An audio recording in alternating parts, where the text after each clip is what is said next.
the first ever doubleheader given to you at Petco Park. It's between the Colorado Rockies and the San Diego Padres, and we are excited to be broadcasting this game live with you guys, audio version style. Hi, I'm Justin, and we'll take you through the Rockies and the Padres as a set for game 1 of a two-game series, first scheduled doubleheader for the San Diego Padres at Petco Park. This is the first of many, and this game is actually being made up for the delay of the season, as we had the first couple of games, in the first week and a half of games of the season postponed. They were going to be scattered up throughout the throughout the season, and this is the first one. Colorado Rockies and the San Diego Padres. The Colorado Rockies and the Padres squared away last night, so this is game 2 of a four-game series this weekend. The Colorado Rockies and Padres went head-to-head last night with the final score 9-0. The Padres put up 14 runs, not allowing a single error nor a single run, and something to anticipate throughout the as Joe Musgrove picked up another victory. He moves to 7-0 as he went 6 innings, 4 hits, 0 runs, 2 walks, and 8 RBIs. His ERA dropped down to 1.50 on the season, currently holding the biggest and the best, the lowest ERA in Major League Baseball. Chad Poole last night went 4 1/3 of an inning, 8 hits, 5 runs, 5 walks, 1 strikeout. He moves to 4-3 with a 3.70 ERA. Well, the Padres and the Rockies are set way to do battle, like I said, today, a doubleheader. We have this game that's coming up your way in just a few moments. If we're looking at East Coast time, first pitch is scheduled for 4:10. The second game will be scheduled for 10:10 later on this evening. So the Padres and the Rockies set way to do battle, while the Padres have Nick Martinez, 2 for 3, 3.99 ERA with 47 strikeouts here, as the Colorado Rockies set to have to appear the first time in the Petco Park. Ryan Faulkner, right-handed pitcher, 1-2 on the season with a 5.85 ERA and 23 strikeouts. We'll get more details, starting lineups, and much more coming your way. You guys are listening to the Colorado Rockies and the San Diego Padres baseball on the TNC Sports Talk YouTube channel.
And we are back here getting ready under the beautiful sunny day in Petco Park. We're actually broadcasting this game audio-wise from the luxury spots of our home.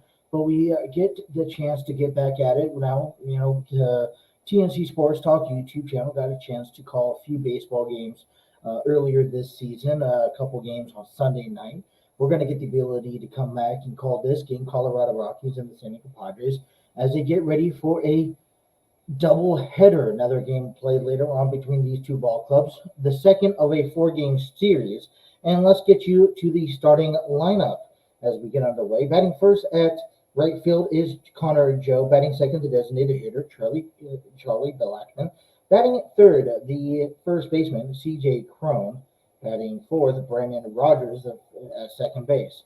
As the first pitch already underway, here is in there for a strike one. 0-1 to Connor Joe. 262, 5 home runs, 14 RBIs in the season. Here's the pitch. And it's down low. Batting fifth at third base, Ryan McMahon. Jose Iglesias batting sixth at shortstop. Jonathan Daza batting seventh in center field. Sam Hillard batting eighth in center left field.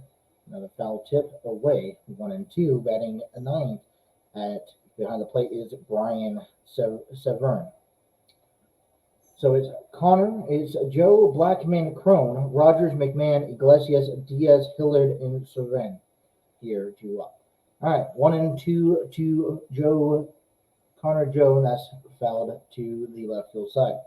Like I said, the Padres clobbered the game last night against the Rockies. Pick up the game 9-0 was the final score here, as the Colorado Rockies are wearing the purple tops and the gray bottoms, and the Padres are wearing the pinstripe tops and bottoms, as Joe swings and a miss for a heavy strikeout number one from Nick Martinez.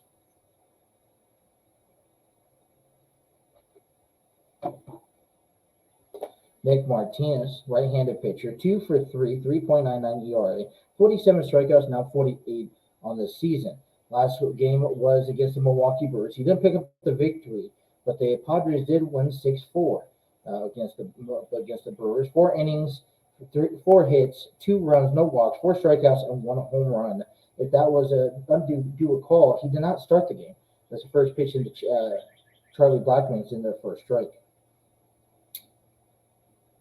Well, he did not call the game.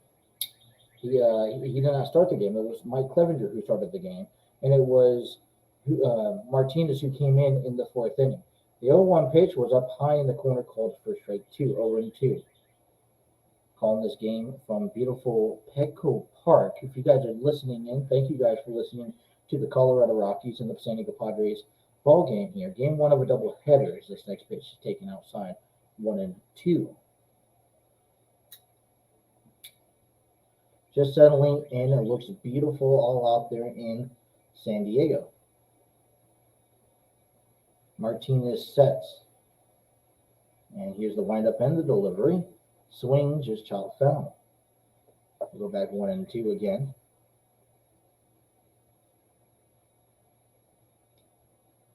Padres sitting very short, right behind the Los Angeles Dodgers in the National League West. Here's a line 1-2 pitch. Line break to second base. In the shift for Cronenworth for the grab.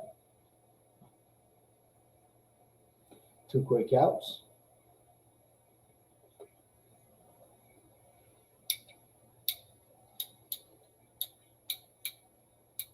And for due up C.J. Cron, who's batting .286, 14 home runs, 41 RBIs, and no stolen bases. Just getting ready underneath here at Petco Park. First pitch up high in for a ball, 1-0. 2 outs. Early games are still going on. We'll get you around the league scoreboard here later on in our game. Here's the 1-0 pitch, and the corner called for a strike.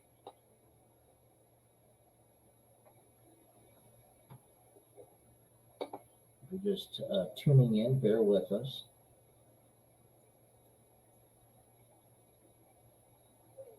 The 1-1 is taken outside for 2 balls, 1 strike. Double header played today. And what's interesting about this type of double header is that you guys get a chance to witness all 9 innings play. Last time that they came up with the doubleheader was 2 years ago, and they ended up doing 7 innings for the doubleheader game. So 7 innings were played. I wasn't kind of like that as the 2-1 pitch up high for ball three. 3-1 to CJ and Crone. Brendan Rodgers due up if Crone could get on base. Martinez sets, and here's the pitch. Swings, chop, foul. Goes to work himself into a full count. Well, like I mentioned to you before, the Colorado Rockies, Major League Baseball, back with the pandemic, how they had a shortened season, if they had to make up games, it would be a doubleheader. Last season was also played in 7 innings, and this year they decided to go back to 9 innings. So full game baseball here as we get game number one under the books. Swing and a foul back again. We'll play 3-2 for CJ Crone. And as we talked about yesterday with Joe Musgrove, great performance by Joe Musgrove, going 6 innings, giving up no runs, only 4 hits. His ERA goes down to 1.50. Another expectable outing. This one's flied out to left field for Profar. He'll get up to the warning tracks and make the grab. 1-2-3 go the Rockies here in the first. The Padres come up to bat right here on the TNC Sports Talk YouTube channel.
Alrighty, welcome back here at the bottom of the first inning of the Colorado Rockies and the San Diego Padres. The first time the Padres will get a chance to look at Ryan Feltner of the season. He is 1-for-2, right-handed pitcher, 5.85 ERA with 23 strikeouts. He took a loss last time out back on June the 5th against Atlanta. 3 innings, 7 hits, 6 runs, 1 walk, 3 strikeouts, 1 home run as he lost 6-7 against the Atlanta Braves.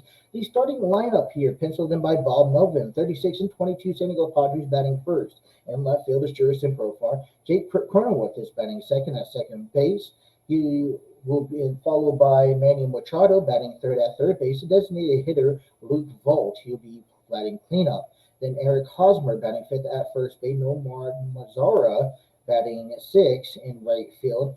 Jorge Alfaro will be doing the catching, batting seventh. Trent Grissom will be batting eighth, playing in center field. And Ha-Sung Kim will be batting ninth at shortstop. That will be Profar, Corona with Machado, Voigt, Hosmer, Mazara, Alfaro, Grissom, and Kim doing the lineup. First pitch on the way to Profar, a heavy swing and a miss for strike number 1. 0-1 the count to Profar. A lot of contributions, and Jurickson Profar was one of those guys who made significant contributions to last night's victory against in the 9-0 win over the Colorado Rockies. The 0-1 fouled back to the screen, goes 0-2.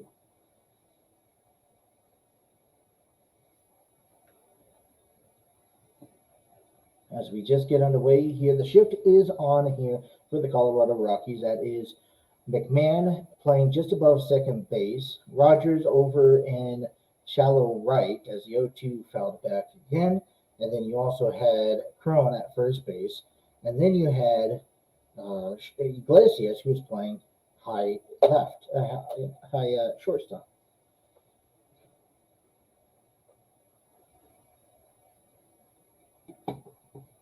So 0-2 to count. Here's the windup and the pitch to Profar. Swing, chop it down to Iglesias at short, the only man on the left field side. Throws it over to Cron for the first out, and that'll be a 6-3 putout for out number one.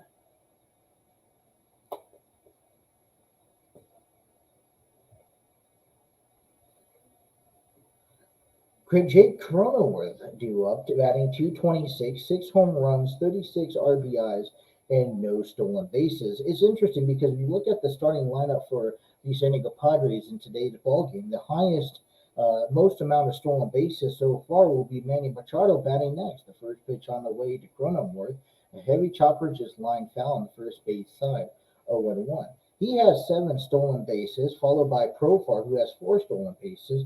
Luke Vogt has 1, and Jorge Alfaro, Trent Grissom has 1. Ha-Sung Kim has 3. The one thing I did have noticed already, we played about 2.5 months of baseball. Here's the 0-1 down in the dirt, swing and a miss for strike 2. Is that the Padres are not really base running aggressive.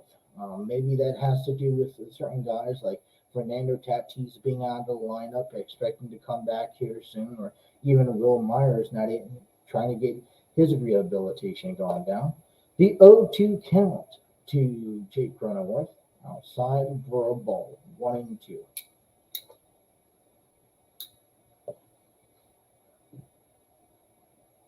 Colorado Rockies, under the manager Bud Black, sits at 25-33 in the National in their season career. This pitch pitched outside, 2-2 works the count. As I was just going over the standings for everybody, the Dodgers sitting in first place in the National League West, 37-21. The Padres 6 a game behind. As the 2-2 pitch is caught on the edge, caught looking for strikeout, strike number 3, 2 away. And that was just a nice, good location pitch by Feltner, who just it looked nice. It was a slider right down at the inside corner. San Francisco Giants sits at 31-26, 5.5 games out of first. Arizona Diamondbacks 28-32 with 10 games out. 25-33 the Colorado Rockies, and they're 12 games out. Manny Machado steps up to the plate. 33-32, the highest leading in the San Diego Padres organization. First pitch down low, and then for a ball. I believe he's leading 5th overall in baseball with the highest batting average. 2-away here in the bottom of the first inning. We're just getting underway with a double header here. We'll just be calling the first game. The 1-0 outside swing and Machado, 1-1. Next game will be played is at 10:10 Eastern time. The 1-1 with 2 away, swings and a miss, 1-2.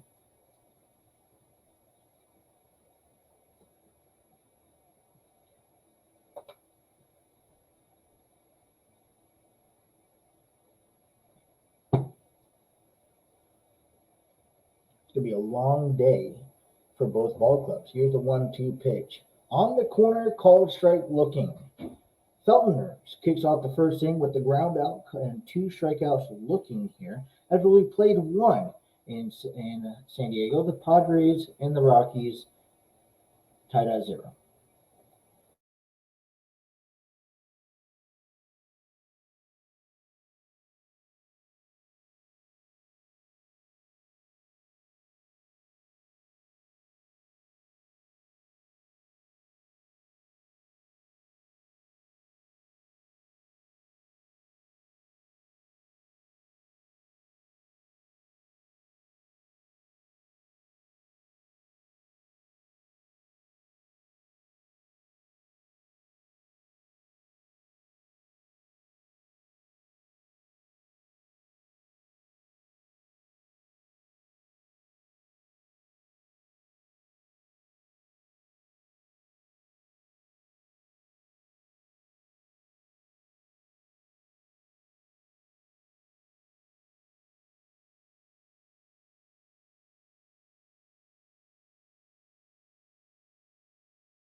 You guys can start voting today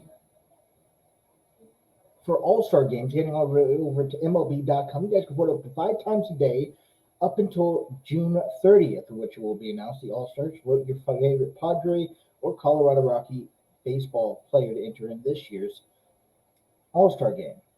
First pitch on the way to Rogers was a fly ball out to straightaway center for Trent Grissom for out number one.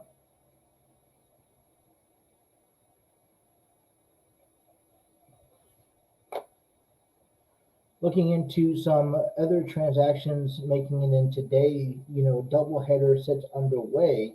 And what that means, you have a couple of switches. You got to add another player as the first pitch in for Ryan McMahon is in there for a strike. He's playing third base, batting fifth today. Average batting average is 238, 4 home runs, 29 RBIs, no stolen bases. The 0-1 pitch, check strings down in the dirt. It's called for no strikes. It's 1 ball, 1 strike. Actually, they called for him to go. Way to go, 5 minutes. It's going to be early. It's been a while since we've called a baseball game here on the TNC Sports Talk YouTube channel. Already noticed, here's the 0-2 pitch. Down in the dirt, gets away, check swings, called him for going, okay. And that will be actually considered as a strikeout.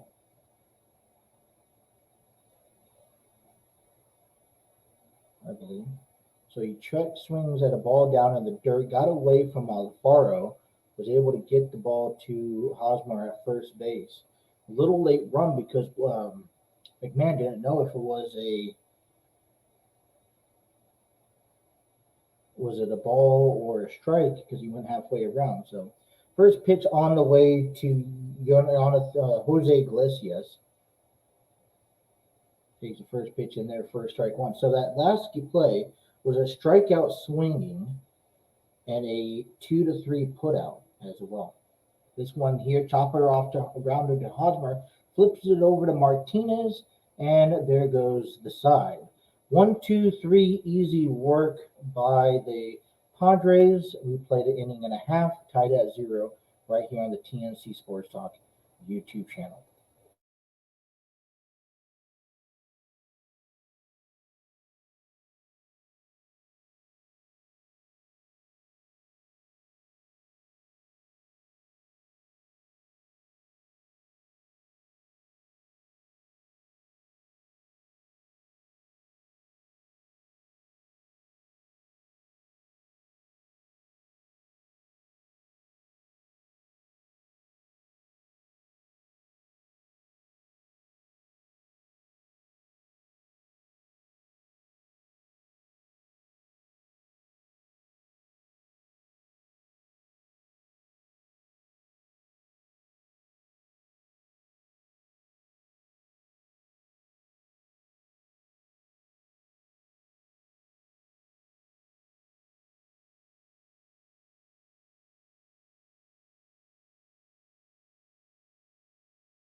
All right, 4-5-6 due up. It was a quick, easy, very quick, fascinating 1-2-3 top half of the second as the Padres come up to next.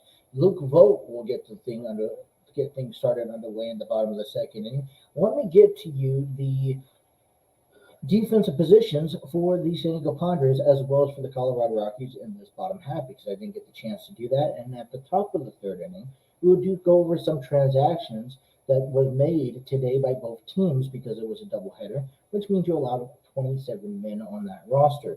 From left to right for the Padres, Profar's in left, Trent Grissom's in center, and Mazzara is in right. As the first pitch to Grissom, a heavy swing and a foul for strike one.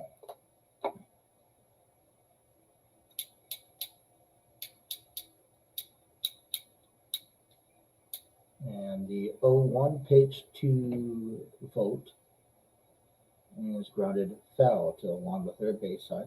Around the horn, starting off at third base, is Manny Machado. Han Kim will get shortstop, followed by Jane Colonel with that first, and Hosmer at first. Behind the plate doing the catching for the Padres is Jorge Alfaro.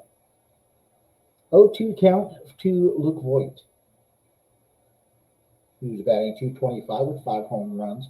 Here's the windup in the pitch. Delivery. It's swing and a miss for strike one. 3 consecutive strikeouts for Luke for Ryan Fulton.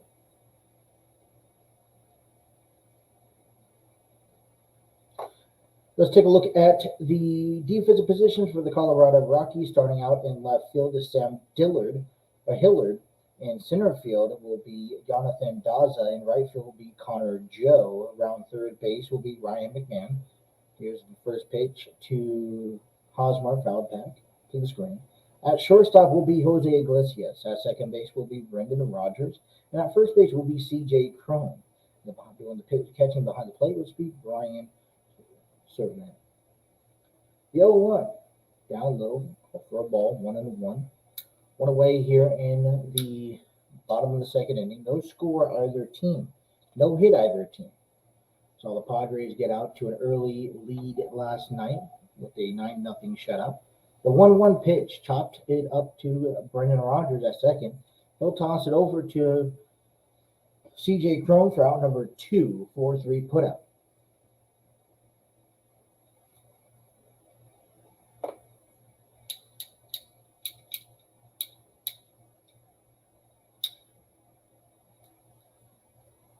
Stepping up to the plate is Nomar Mazzara, batting .400. No home runs, 2 RBIs. One of the recent guys getting brought up to the lineup here. On base percentage is .879. First pitch on the way is up high for a call for a ball.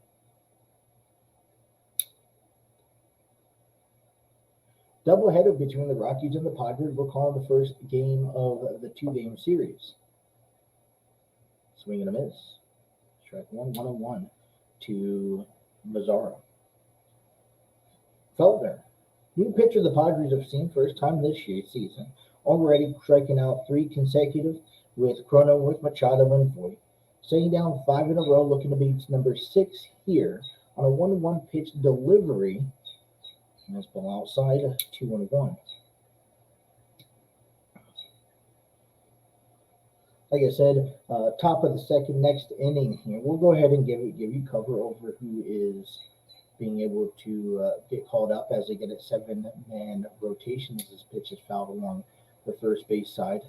Bounced off the look like the foot of Mazzara. Count goes 2-2.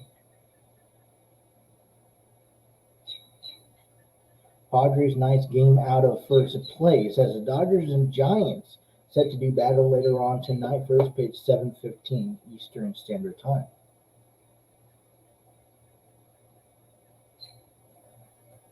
The 2-2 on the way to Mazzara. Fly ball out to left center field, going back to the wall, and nice jumping catch by Sam Hillard. He had to catch that with a few inches away from left field. What a grab here from Sam Hillard. 1, 2, 3 go the Padres as we play 2. It is tied at 0-0 apiece. You're listening to the Rockies and the Padres on the TNC Sports Talk YouTube channel.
Top of the third here in against the Colorado Rockies and the San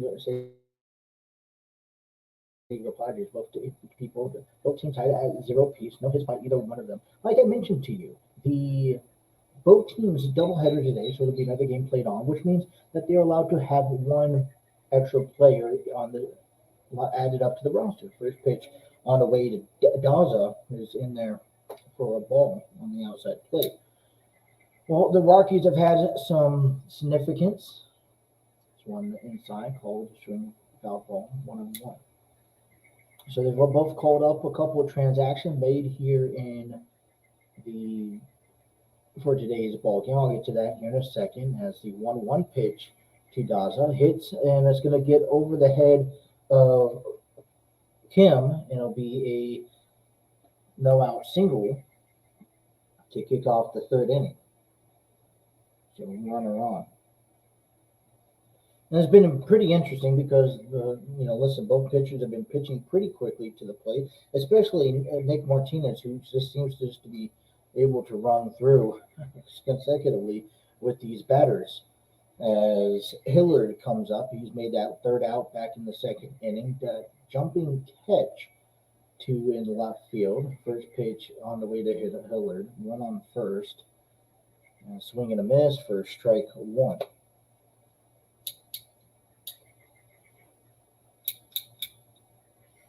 Oh, 1 for Hillard. He's batting 170. 2 home runs, 12 strikeouts, 2 stolen bases.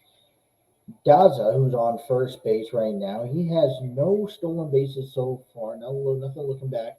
Nick Martinez makes his plate to the mound, another swing and a foul ball back. Top of the third inning, both teams tied at 0. We're playing here the first game of a doubleheader at Petco Park.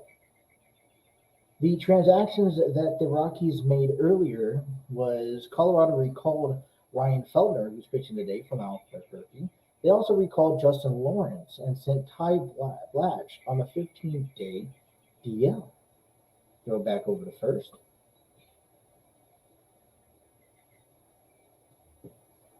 Sliding in is safe for Daza. Dodgers, Giants, a little later on, 7:15 Eastern Standard Time. Padres still have a shift with the runner on first. 0-2 pitch for Hillard. Swing on and a miss. Out of the ball.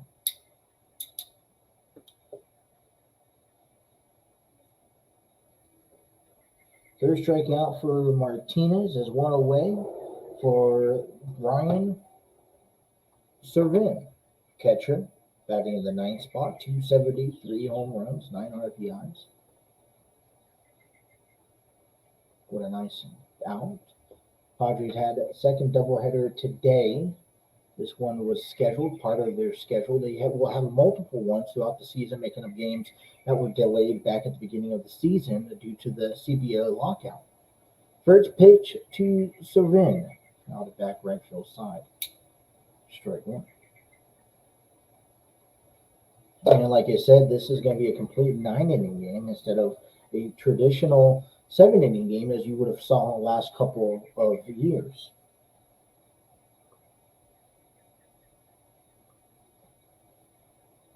So we're just going to treat this as a 4-game series, maybe a Thursday game rained out, baking it up on a Saturday night afternoon.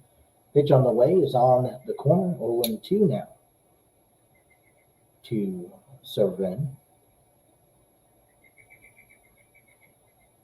Cano Joe due up unless the Padres could ground into a double play. I would love to see that coming from San Diego, who's been on a nice roll, nice hitting roll. So far in the last 2 innings, things have been shut out thanks to Ryan Feltner.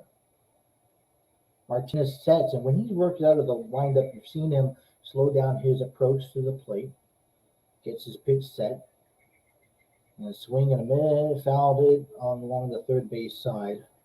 We replay 0-2. Martinez so far sitting at 32 pitches, 26 of them are as a strike. ERA is 3.81. That was dropped down from 3.99.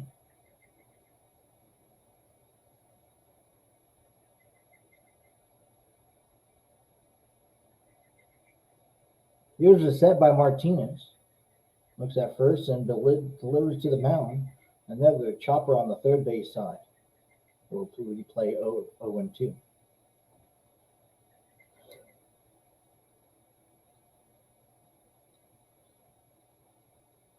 Such a beautiful day out at the ballpark. I don't know the side. It doesn't look like it's a sold-out crowd on a Saturday. I'm seeing some empty seats out there. It looks like a decent crowd. Looks like a typical weekday crowd for the Padres. Things will probably heat up later on tonight. This was a game that was also scheduled too. Down in the dirt for a ball. 1-2 goes for Servin.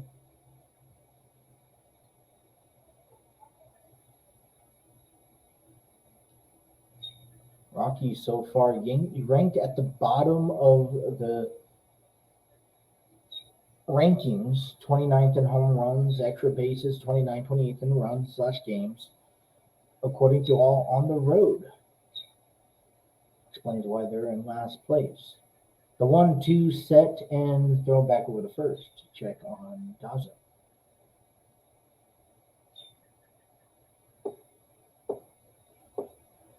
Couple games going on already. The Rays and the Twins in the sixth inning. 6-4 Twins lead. Seventh inning, tied at 7 between the Rangers and the White Sox. The Reds are winning 3-1 in the 8th. Here's the 1-2. Swung on a miss, throws over to second base, caught in the rundown, and they will get in time as he's thrown over to Cronenworth at second. So a nice strikeout from Martinez, and then a nice throw by Alfaro will get a inning-ending double play. Swinging a miss in the dirt. Daza hesitated to go to second, went with anyway, slid early, got caught by Cronenworth to end the inning.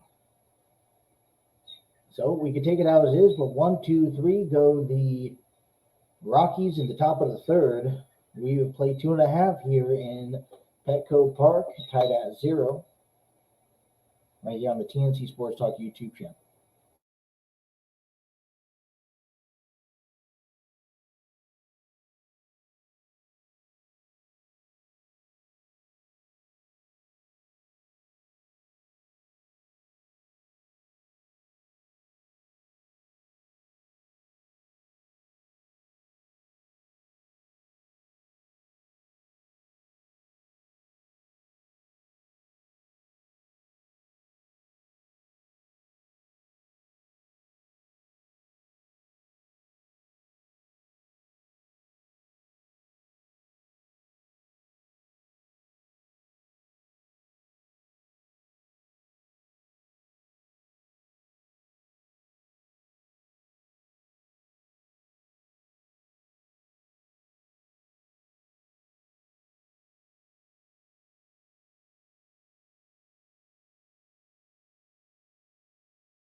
Seven, 8, 9 due up here for the Padres as we are head down to the bottom of the third inning.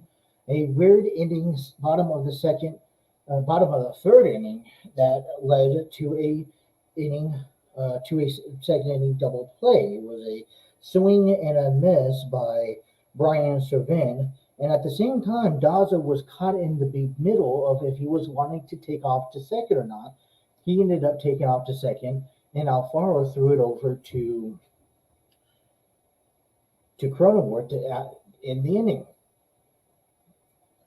As the first pitch in for Jorge Alfaro is in the outside for a ball. This one's checked on the plate, called for a strike, 1-1.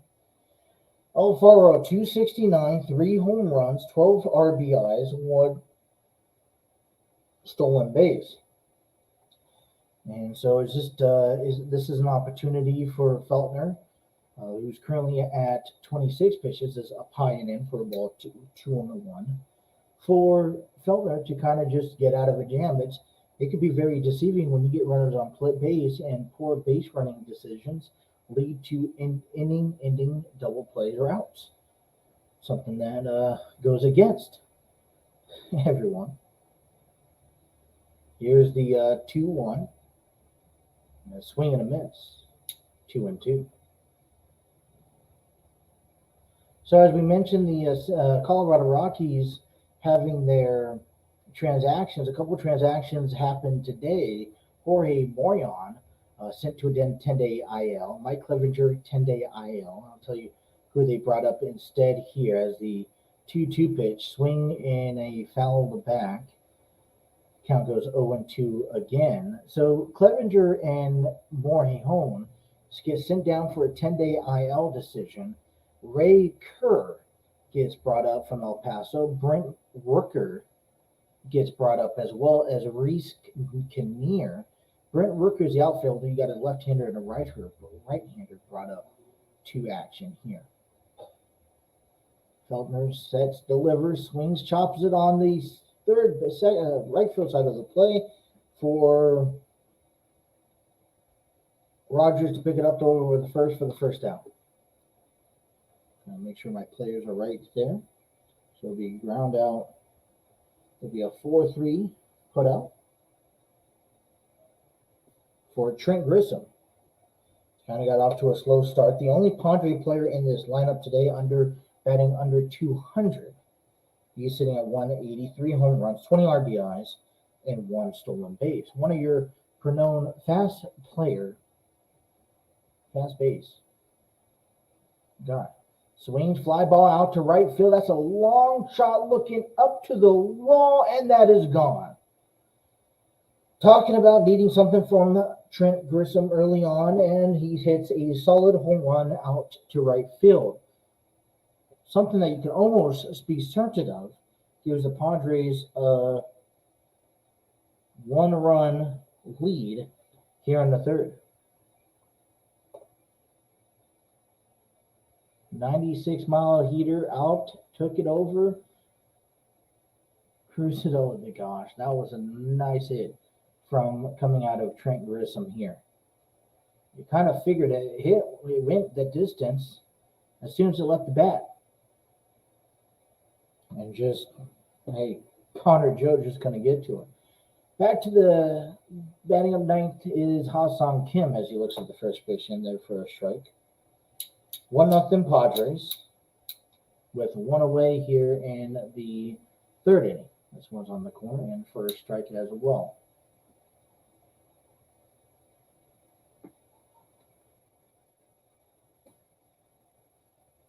I'll tell you this here, also at Petco Park, especially throughout the day with that marine layer coming in, ball doesn't travel that far. So you really have to get the back end of it as the 0-2 pitch goes in for Kim outside for a ball.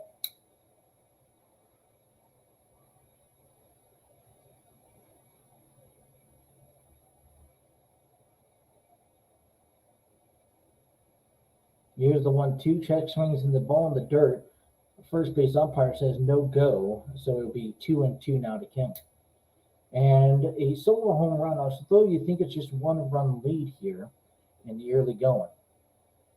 It is easy enough to say that could be a game changer for the mentality of the Rockies, who just aren't playing as well. Here's the 2-2 swing and a foul tip, but caught in the glove of Brian Servin for out number 2. That gets put down for a strikeout. And we go back to the top of the lineup for Jerks and Pro Farm.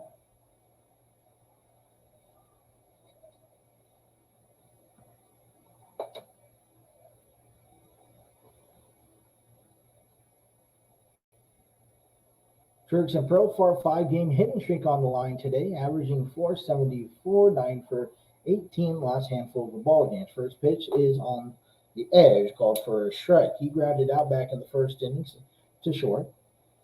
Padres out 1-0 here in the bottom of the third inning, thanks to a Trent Grissom solo rocket home run out to deep right field. A swing, fouled back, goes 0-2. Cincinnati Reds out to a 4-1 lead in the bottom of the eighth inning. Arizona Diamondbacks are getting shut out in the top of the third, 3-0 against the Philadelphia Phillies. Milwaukee's out to a 1-0 start, bottom of the third. Here's the 0-2, down in the dirt. Baltimore Orioles and the Kansas City Royals, 1-0. Royals lead, bottom third inning. Oakland beating Cleveland 1-0, bottom of the third. Here's down in the dirt, close to the feet. Count goes 2-2. Profar works the count back. Two-away here, run scored so far. Bottom of the third inning. Toronto down 1-0 against the Tigers in the bottom of the second. 2-2 Pittsburgh and Atlanta at the top of the third. Check swings outside, checks third base, and says no go. He'll be working himself per Profar full count here. Cronenworth will do up next if Profar can get on the base. Check that again. I was just looking at the play again. No, barely went over. 2 outs, 3-2 pitch. Here's the set and the pitch from Fulton. This is a swing and a miss. Foul tip back into the club. All right, we play 3, but not due to thanks to a solo home run by Trent Grissom. Get the Padres 1-0 lead here on the TNC Sports Talk YouTube channel.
Top of the fourth inning and the top of the lineup here for Nick Martinez. 1-0 Padres here thanks to a Trent Grissom home run. This is a first pitch on the way to Joe. This is fouled back. 0-1 now to Joe.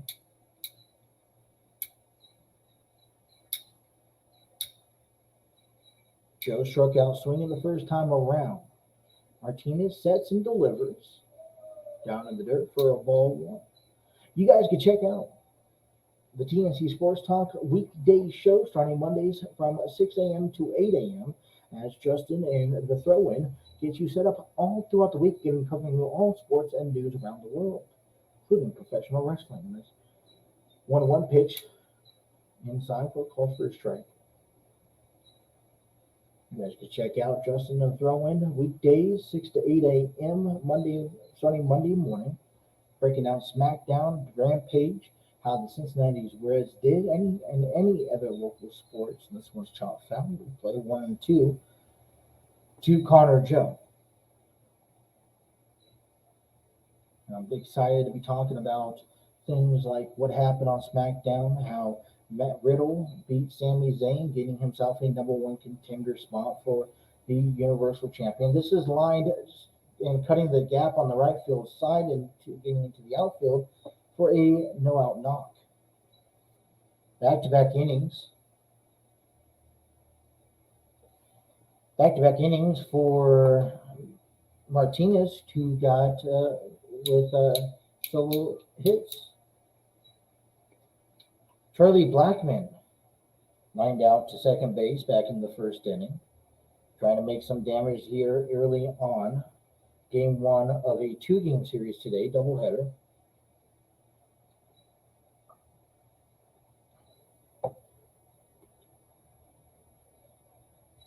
Five-game hitting streak going for Charlie Blackmon as well. First pitch called in there for a strike. Talking about the doubleheader for today. Coming up tonight is Kyle Freeland taking on Mackenzie Gore.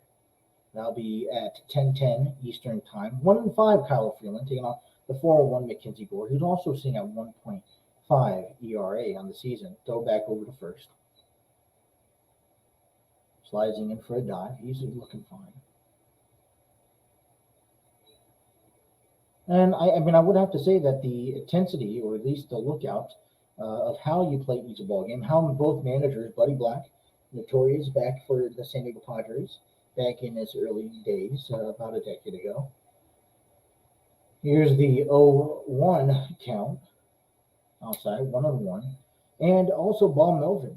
Ball Melvin is one of those guys who's taken the Oakland Athletics several times in the last decade to the postseason. Buddy Black taken the Colorado Rockies to a few postseasons. They're very excellent managers to see each other play in a doubleheader and how they manage both games. Here's the 1-1 up high, 2-1 now to Charlie Blackmon. It's going to be interesting. It's a fun combination duo to watch. I like to watch this game. If you guys are listening, you guys can check this game on the MLB TV. If you guys are in San Diego or local area, you guys can check it on Valley Sports or 97.3 The Fan. You guys can also check it on the Colorado Rockies side of television and their own radio network. Throw back over to first base, checking on Connor Joe. Connor Joe only has 3 stolen bases so far this season. Nothing too excited to get back. As a matter of fact, the Padres have had more stolen bases out of their roster and lineup today than the Rockies. The 2-1 fastball down the middle, 2-2.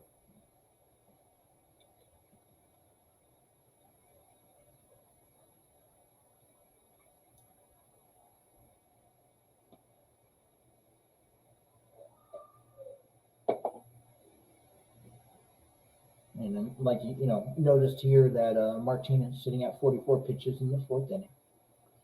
Second time through this lineup here, he sets on a 2-2 count to Blackmon. Here's a pitch. Swings and a miss for the first out of the inning. 1-1.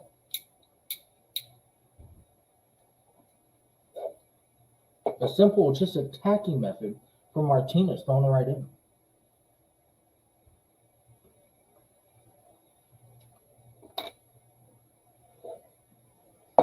Right by Charlie Blackmon. C.J. Cron coming up. 0 for 1, fly out to left field.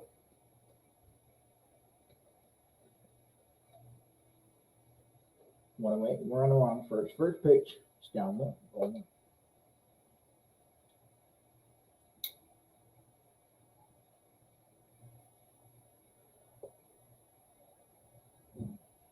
As we mentioned, the Padres seem to have their own problems. You notice that Mike Clevenger was let down on the 10-day PL.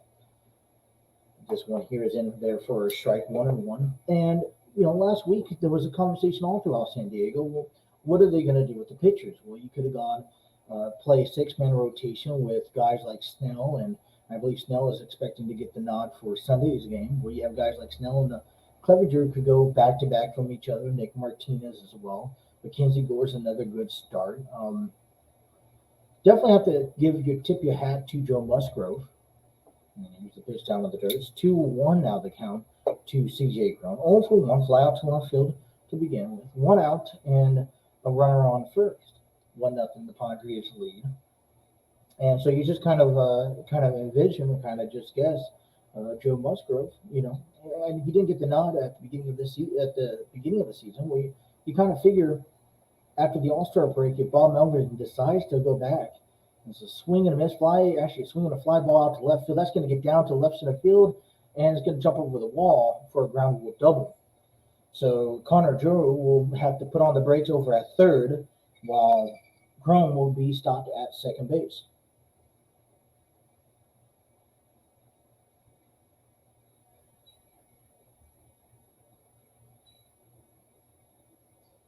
So Martinez will have runners on second and third with one away here for Brendan Rodgers, who flew out to center field to lead off the second inning. We'll see how the Padres and Bob Melvin plays this.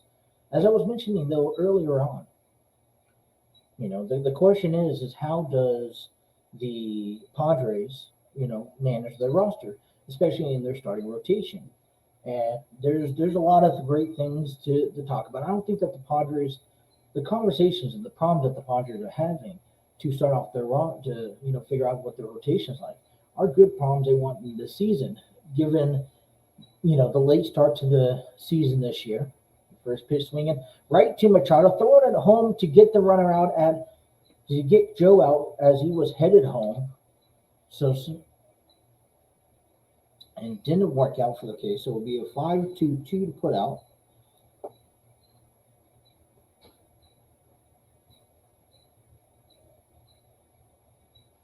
And that forced C.J. Cron to be held back at second. And that was a decision right off the bat that Joe was going to go, and he started making his way. Machado knew it, threw right home, stopping Alfaro, and then it kept Cron put at second. So great combination there. I'll take that any day. Instead of giving up a run and making out Insure out at first, which is across the diamond, keep them stuck at first and second with two away. Now bases out at any bag for the first pitch to McMahon's in there for a strike, who struck out, and a 2-3 put out back in the first inning. Averaging .313 with runners in scoring positions and 2 outs, a double, a triple, and 15 RBIs. First pitch in on the way, and Martinez sets. Here's the windup and the delivery down in the dirt. 1-1. That's the veteran style of Machado, understanding where runners at and the players are at on the field, and making a great play decision. Two-way here in the top of the fourth inning. Padres lead 1-0. Runner on first and second.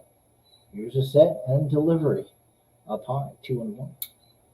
I would like to see Martinez work out of this jam early on.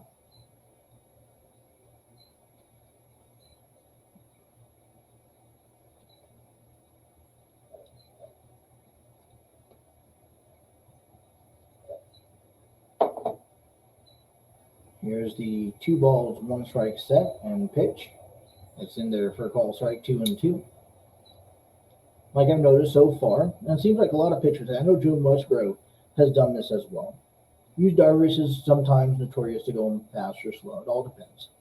But pitchers for the Padres have been really pitching up, probably thanks to the pitch clock. Gets up there, gets set, gets going. Really doesn't provide a lot of time in between the pitches to get where you have to say get out. So you really have to make sure your work is trying to come out of an inning jam. Here's a swing and a miss coming from McMahon, but Martinez gets out of a jam. Couple runs left on base. We played 3.5.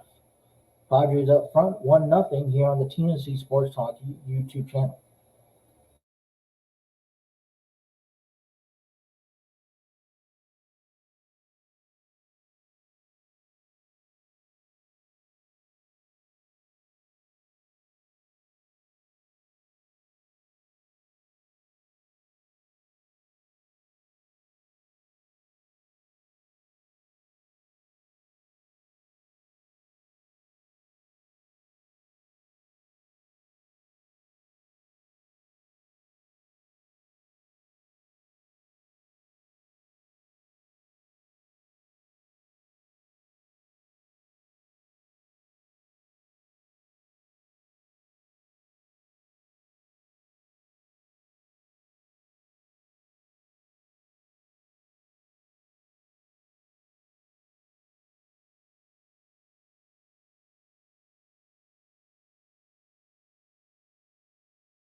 All righty. Doubleheader game here at Petco Park. Rockies and Padres set the way to do a 4-game series. Game number 2 today. This was a game that wasn't scheduled. That was actually scheduled in because of the Padres being able to have themselves, because of the delay of the season, thanks to the CBA agreement.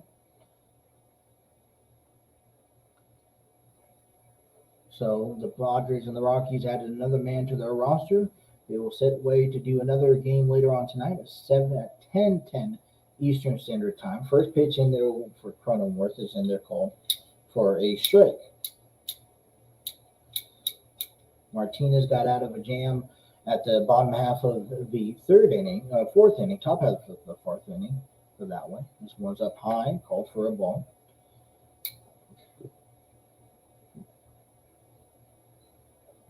Cronenworth caught looking at the first plate appearance back in the first inning. It'll be Cronenworth, Machado, and Voit.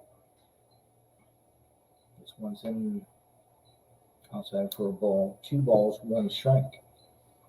The three of the 5 strikeouts that Faulkner has had so far in today's ball game. Faulkner's pitches inside 3-1. Machado's due up next. Trying to get some extra insurance runs here in the early going. Faulkner's at 46 pitches, 5.48 ERA update, only allowing 1 run so far. There's a check swings, but it's in there for a strike, 3-2 now.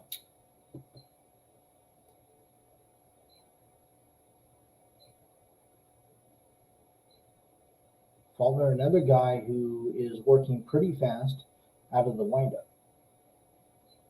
A 3-2 count for Cronenworth. Here's the pitch. And swings, fly ball out to right field. Going back to the warning track just a few steps in is Joe to make the grab, 1 away.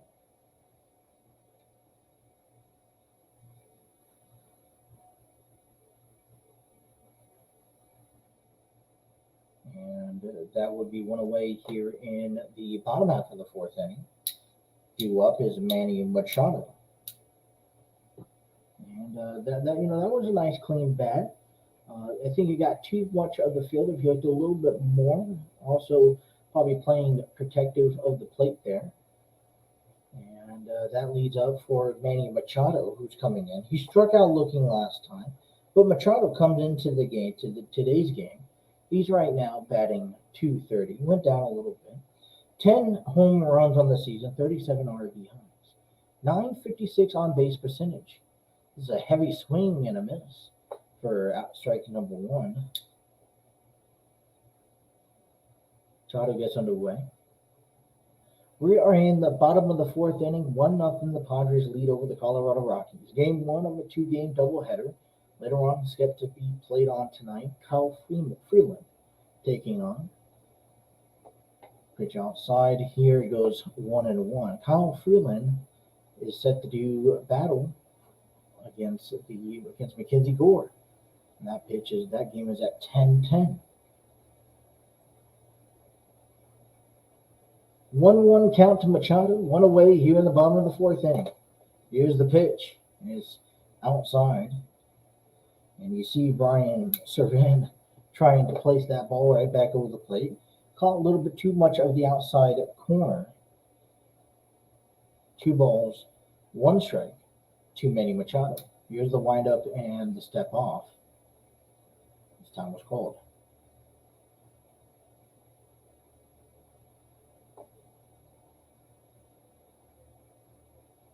Thank you guys for tuning in to the Rockies and the Padres audio game call-in right here on the TNC Sports Talk YouTube channel. The 2-1 pitch popped up, foul. 2-2.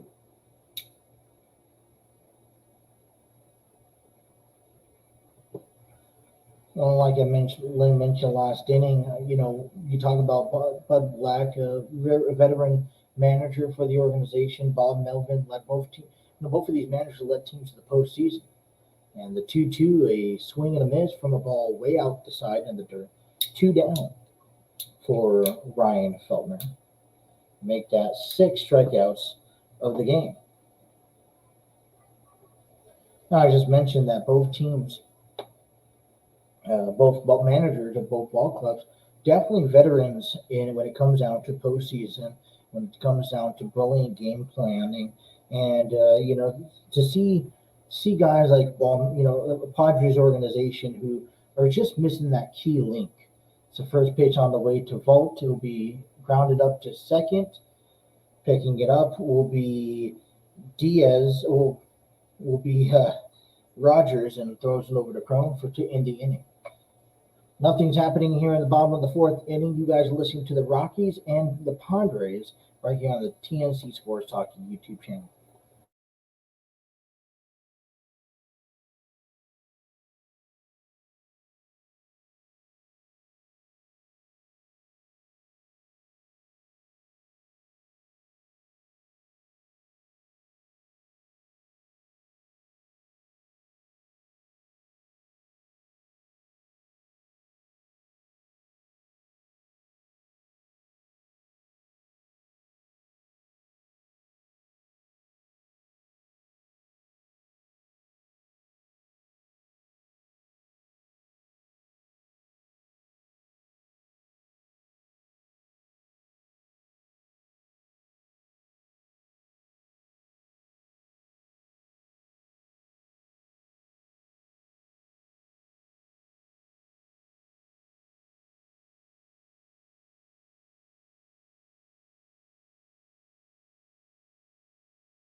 All right, I want to give a shout out to our sponsors here, TNC Sports Talk. It's brought to you by SeatGeek. Next time you guys buy your sporting event tickets, whether that's to baseball, football, hockey, or basketball, or you guys go to your next concert, be sure to check out SeatGeek.com. And when you use promo code TNC Sports Talk on your first purchase of $50 or more, you guys can save 20% on your total purchase.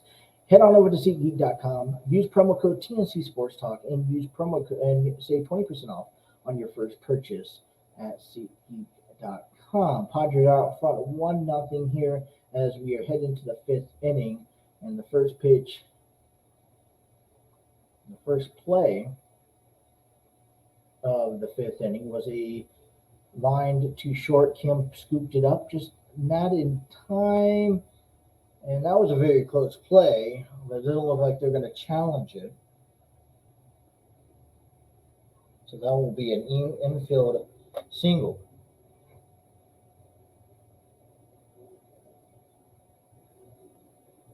And that will be due up now for Daza, who singled also back in the second inning. So runner on first. And the last three innings has been consecutive with no-out singles for Nick Martinez. Sits at 56 pitches. And throw back over, checking on Iglesias.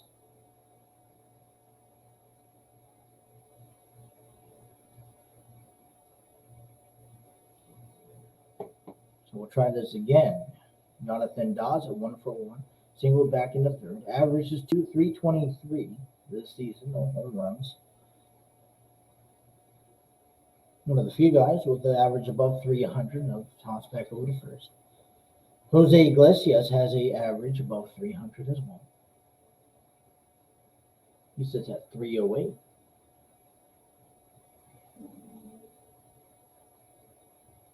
Talk about the only batter that doesn't have an average above 200, period. Sam Hillard will be due up next. Here's the pitch.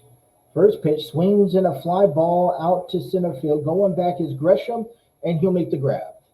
Iglesias goes back over to first to tag, and it'll be stuck at first base, 1 away. Nice hack by Daza. Just nothing to do there to get on base. Nice day out there at Petco Park in the park. Something beautiful about Petco Park. I love going to Petco Park. Man, all the time. Wish I could go to every game. Something about the smell, something about the atmosphere. Just being able to sit there out in the park and watch the ball game from a distance, let the kids go play. They have the little infield that they could play at. Not many stadiums have that. And that first pitch on the way to Hillard's up high.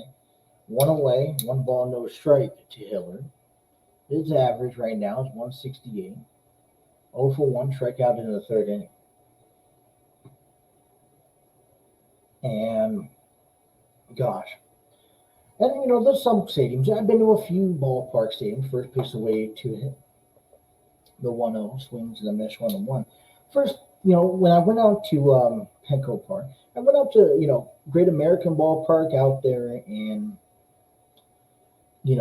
Cincinnati. Got a chance to see, their little, playground area. But I just feel like this is open. And what Padres play area, where you can kind of just go out there, relax, enjoy, not actually have to go sit down at a seat. Here's the 1-1 pitch, swing and a miss, strike 2, 1-2.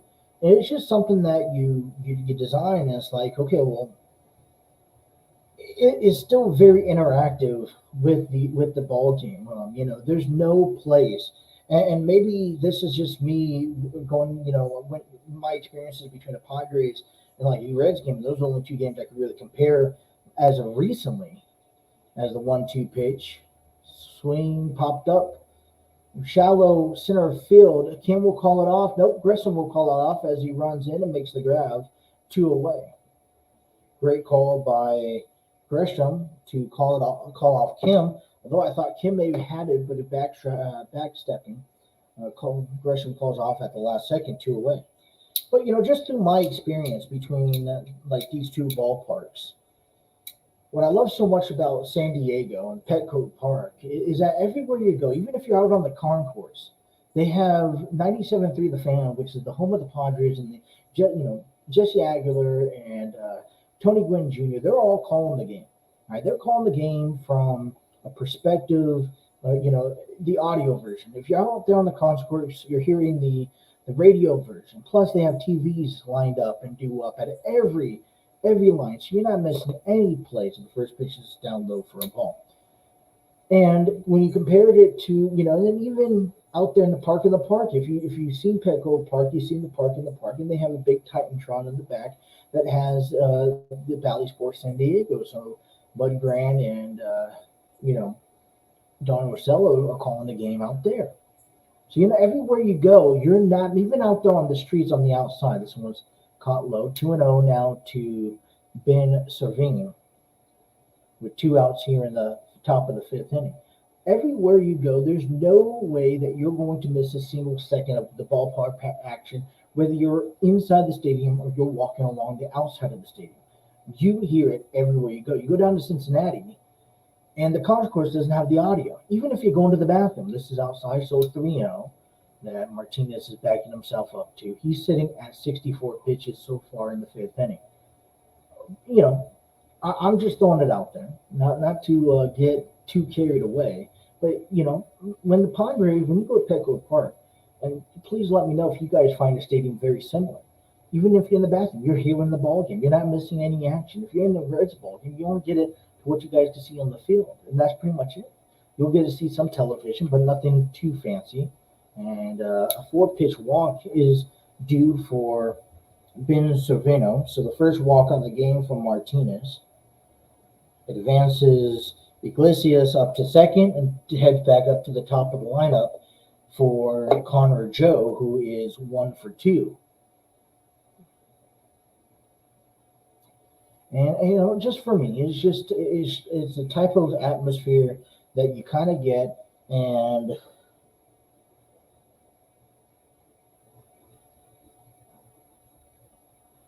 just to be able to get the understanding of, you know, when you go to a ball game, you want to be able to listen to the game as much as possible. And I got a little disappointed when I went out to Great American Ballpark and I didn't witness that. Here's the first pitch, swing in for Connor Joe. Probably a decision I wouldn't select if I was Connor Joe this time. Four straight ball pitches on the outside for Ben Servin. I would have at least took the first pitch because that is one thing that the Rockies are not doing well of. The 1-2 is hit right to Machado. He's going to take it himself and stop for third base and inviting over. And this is going to kind of just be okay. A lot of games going up back over there. A little funny action going on back and forth between Iglesias and Machado as Machado gets the ball as an infield, as an infield ground out, and he was going to take it himself, and Iglesias started backing up and had to go swing in and dive, try to make that save, and no, didn't work. All right, left a couple more men on base here, but we have played 4.5 halfway through the first game of this doubleheader. Padres out front 1-0.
All right, we're back here at the bottom of the fifth inning. Due up at the first pitch on the way to Hosmer. It is in there for a called strike.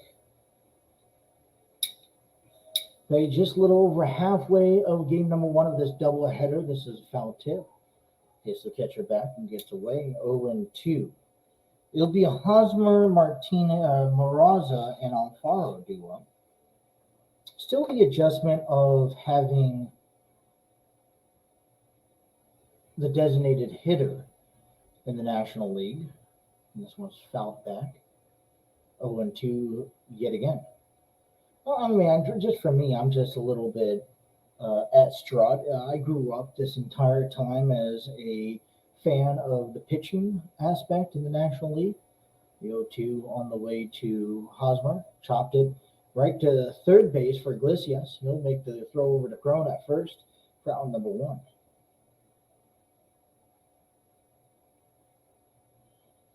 And I mean, I'm just the type of person that is like, okay, well, designated. I like this. I did at some point like the strategy of the hitters as we adjusted, as there was more of a statistic, there was more of a challenge, right? So when pitchers got a hit, and it was notorious. I mean, I understand that most pitchers didn't hit for nothing, and it was just an easy out. Well, there was some pitchers that you just don't know what you were going to get at the time, and being able to have that strategy in your back pocket. Right, what are we going to do in the sixth inning with two runners on and one out or two outs, and having to have, how many pitchers did the pitchers have to have as the first pitch in there for Mazzara is in there for a called strike. Mazzara's 0 for 1 flow out to left field back in the second inning.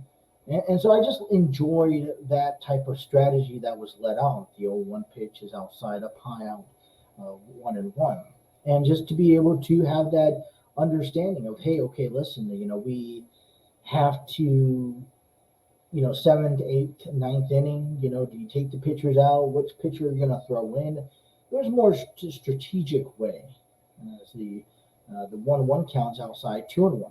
I think it really works well for the San Diego Padres, though. You consider that this off season trying to find a starting or a manager for the organization as the 2-1 pitch grounded right back up the middle. That was going to go between the legs of Fultner, and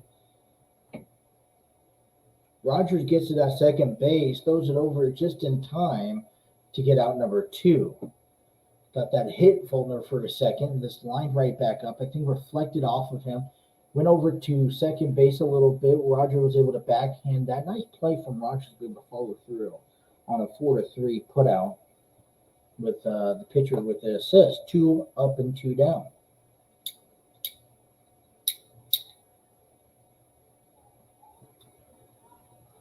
Jorge Alfaro 0 for 1 now. He grounded out to Rogers at second base back in the third inning. Here's the first pitch to Alfaro. It's inside, called for a ball, 1-0. And, like I said, the Padres were looking for a pitcher. There was a lot of speculations and rumors. Bruce Bochy may be coming back out of retirement. Padres could have got a pitcher, St. Louis's manager, a couple, maybe a new fresh guy. I think a lot of San Diego Padres fans were expecting someone more veteran-wise. This pitch was outside for ball 2. Oakland was just at the time apparently kept things on the down low and looked for some guy who was, looking to clean house. And Bob Melvin was on the market, and the Padres were lucky enough to get Bob Melvin. Here's the 2-0, swings fly ball out to right center field. Coming over will be Daza for the grab, out number 3. Quick 1-2-3 here in the fifth. We played 5. Padres lead 1-0.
All right, we're at the top of the sixth inning here. 2, 3, 4 due up, starting off with Charlie Blackmon, who's 0 for 2 so far with today, a lineout and a strikeout on his schedule.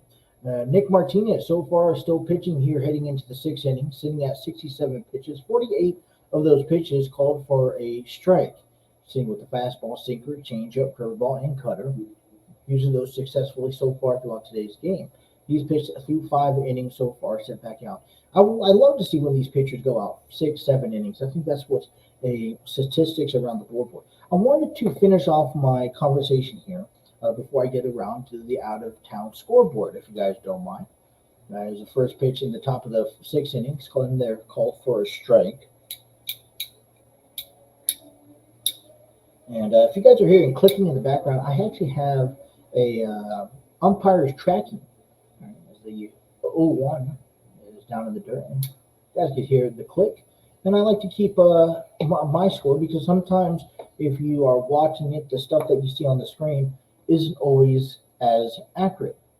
The 1-1 pitch to Blackmon is on the corner, called for a strike, 1-2. The reason why I was saying, but Bob Melvin picking up with the San Diego Padres, actually good, successful idea, is just because the concept of the DH being brought over to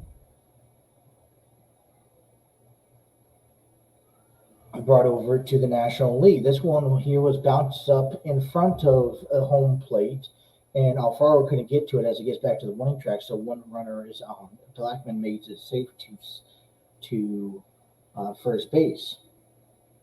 I believe this is going to count as a hit. I'll wait for a official update, and I'll let you guys know what this is.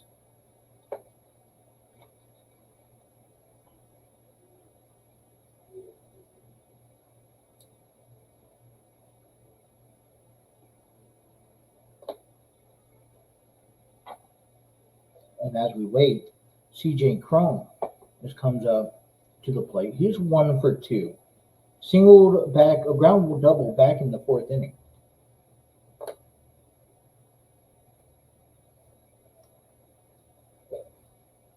Which is in their first strike.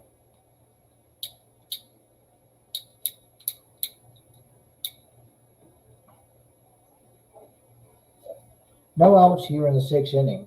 Charlie Blackmon makes it safe to first base on a weird pitch inside in front of the home plate. I'm assuming that Alfaro grabbed the ball, or at least went for it, before it went foul, so that as long as he grabbed it on the fair territory, I don't know if they're going to score that as an error or a base hit, as the Rockies already have 4 hits on the so far, and I've yet to see anything here from Blackmon or the officials. As the count goes 1-1 to CJ Cron. So as soon as we get that, I will let you know what the official ruling or scoring is on that. Looked a little difficult, so I'm assuming maybe there's an error if there was a play that was able to be made from Alfaro. A pitch to Cron. It's a ball and 2 strikes now. Let me check a different.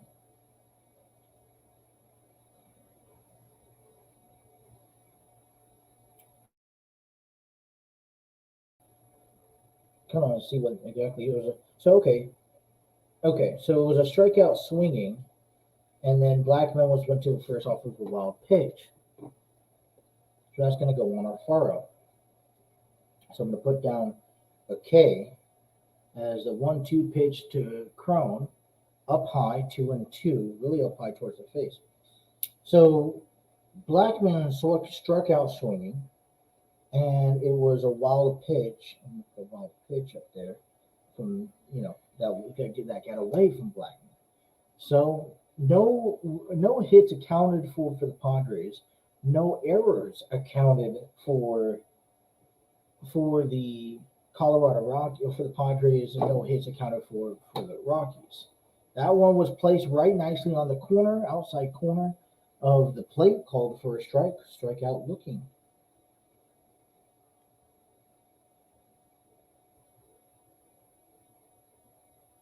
7 strikeouts, if I'm not mistaken.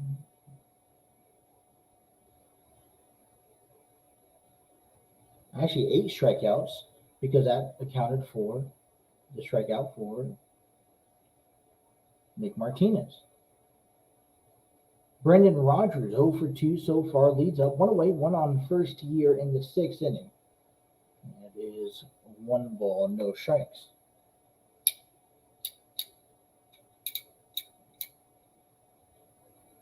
Think about it as the pitching creeps up for Martinez, maybe also for Feltner. Martinez sits at 77 pitches so far.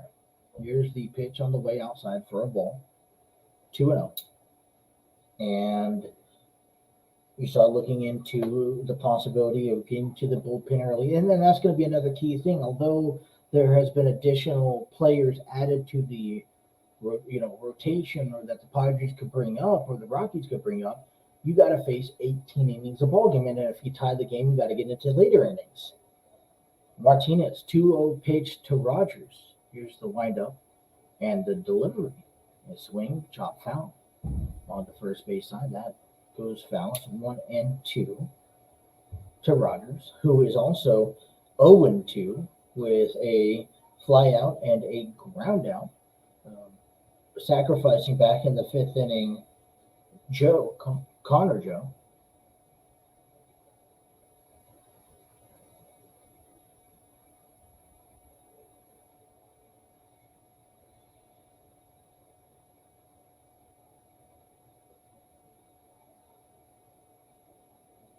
So, I don't know. What do you guys think? Maybe it would be pretty cool to get a chance to call both games.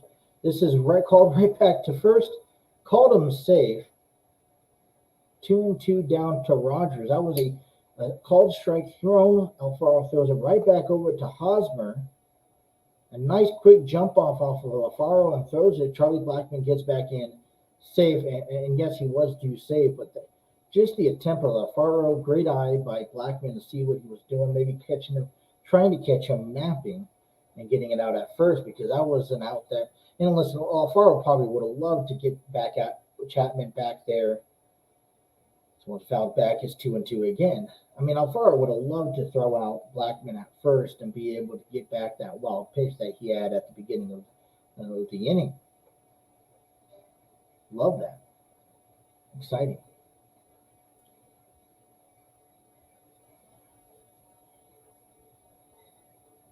They said, we're only calling this game, and the Padres and the Rockies have a doubleheader coming up here at 10 p.m. Eastern Standard Time. So only a few hours to get it ready before that. You guys can catch that on MLB TV. You guys can get the audio version listening to 97.3 The Fan or catching on Valley Sports San Diego. Count goes full to Brendan Rodgers. 3-2, Charlie Blackmon at first base. One away here in the top of the 6th inning. 1-0 Padres lead thanks to a Trent Grissom solo home run back in the 3rd. Nick Martinez sets. Blackmon leads off at first, throws back over to first. Diving safely is Blackmon. And I'm seeing nice clouds out here where I'm at, calling this game from my lovely studio, where you guys go listen and watch the throw-in with Justin on the TNC Sports Talk YouTube channel. We are calling this game on our own. Thank you guys for tuning in, listening in, wherever you guys are listening from.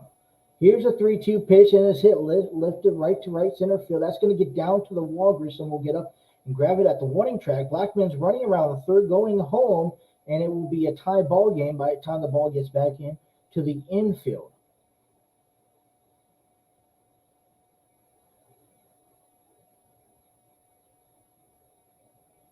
The first strikeout of the inning comes around to score. Rodgers will be safe at second. RBI double. Give credit to him. And I wouldn't consider maybe this is an unearned run from my understanding. And I believe that's how they're going to score it. And now the question is how much further you give Nick Martinez, sitting at 83 pitches, 58 strikes. He's 5 1/3 of an inning. You would like to see him at least finish this inning due out with one away and a runner on second. Comes in Ryan McMahon. First pitch swinging in, called for a strike.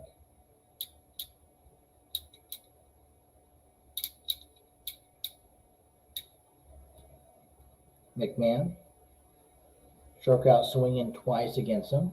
Bullpen action here for the Padres.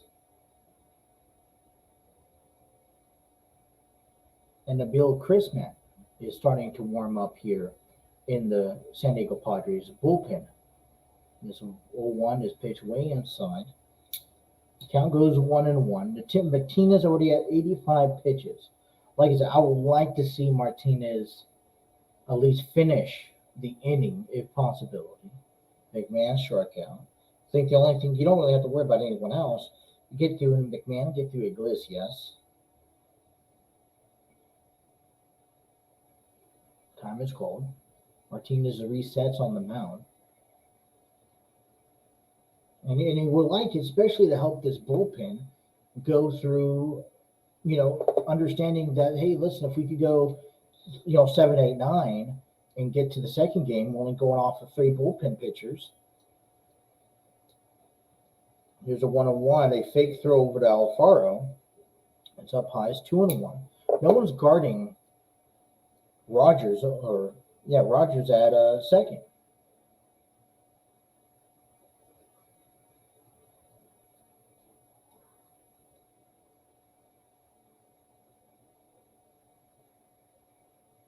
Here's the 2-1 strike set. And the curveball is outside.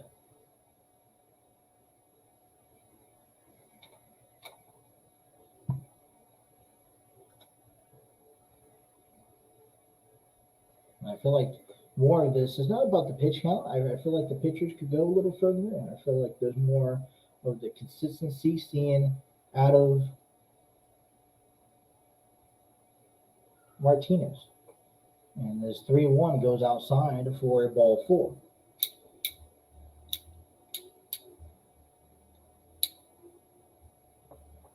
We'll see what the Padres decide to do. And we'll see Padres pitching coach Ruben Niebla approach and trying to settle down Martinez.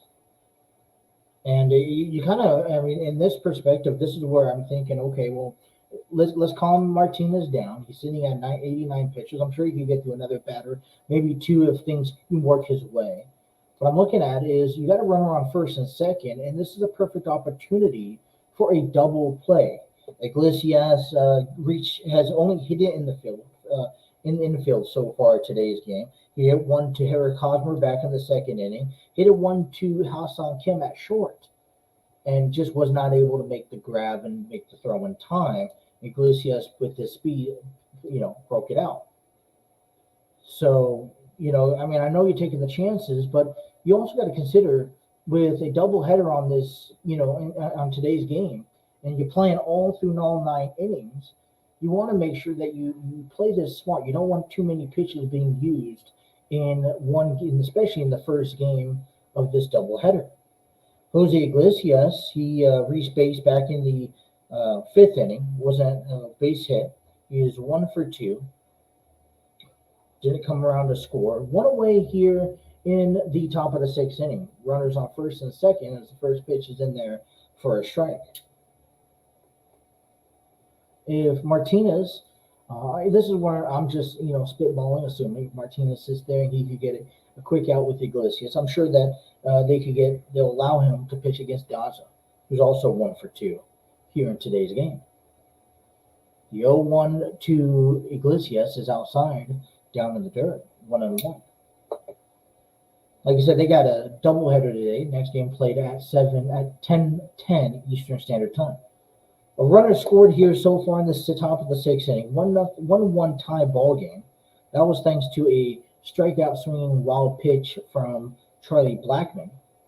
He used the 1-1 pitch and is fouled back 1-2. And Brendan Rodgers RBI double to bring Blackmon home. And that's one thing I love about Blackmon so much is that Blackmon he can run around the bases. He can You get the ball in the gap, and he's off at third, if not Brown and to home plate. The 25 and 33 Rockies trying to get something going. In this technically 4-game series weekend, the Padres won 9-0, shutting out the Rockies last night. And this is really a good pitching duel. And a swing and a miss gets down Iglesias. So that is now 10 or 9 for Nick Martinez.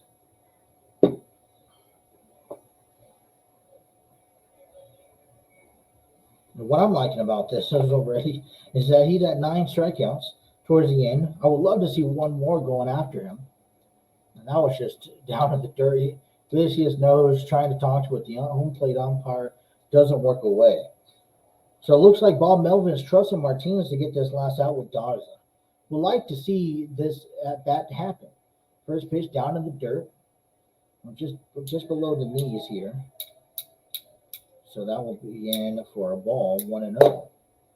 A runner on first and second, 2 outs. A runner in so far this inning, tying the ball game, 1-0, 1-1 both teams. Daza trying to come on in and score this runner in, score these 2 runners in, clear the bases, will help the insurance run for the Rockies. This is left up high for 2-0.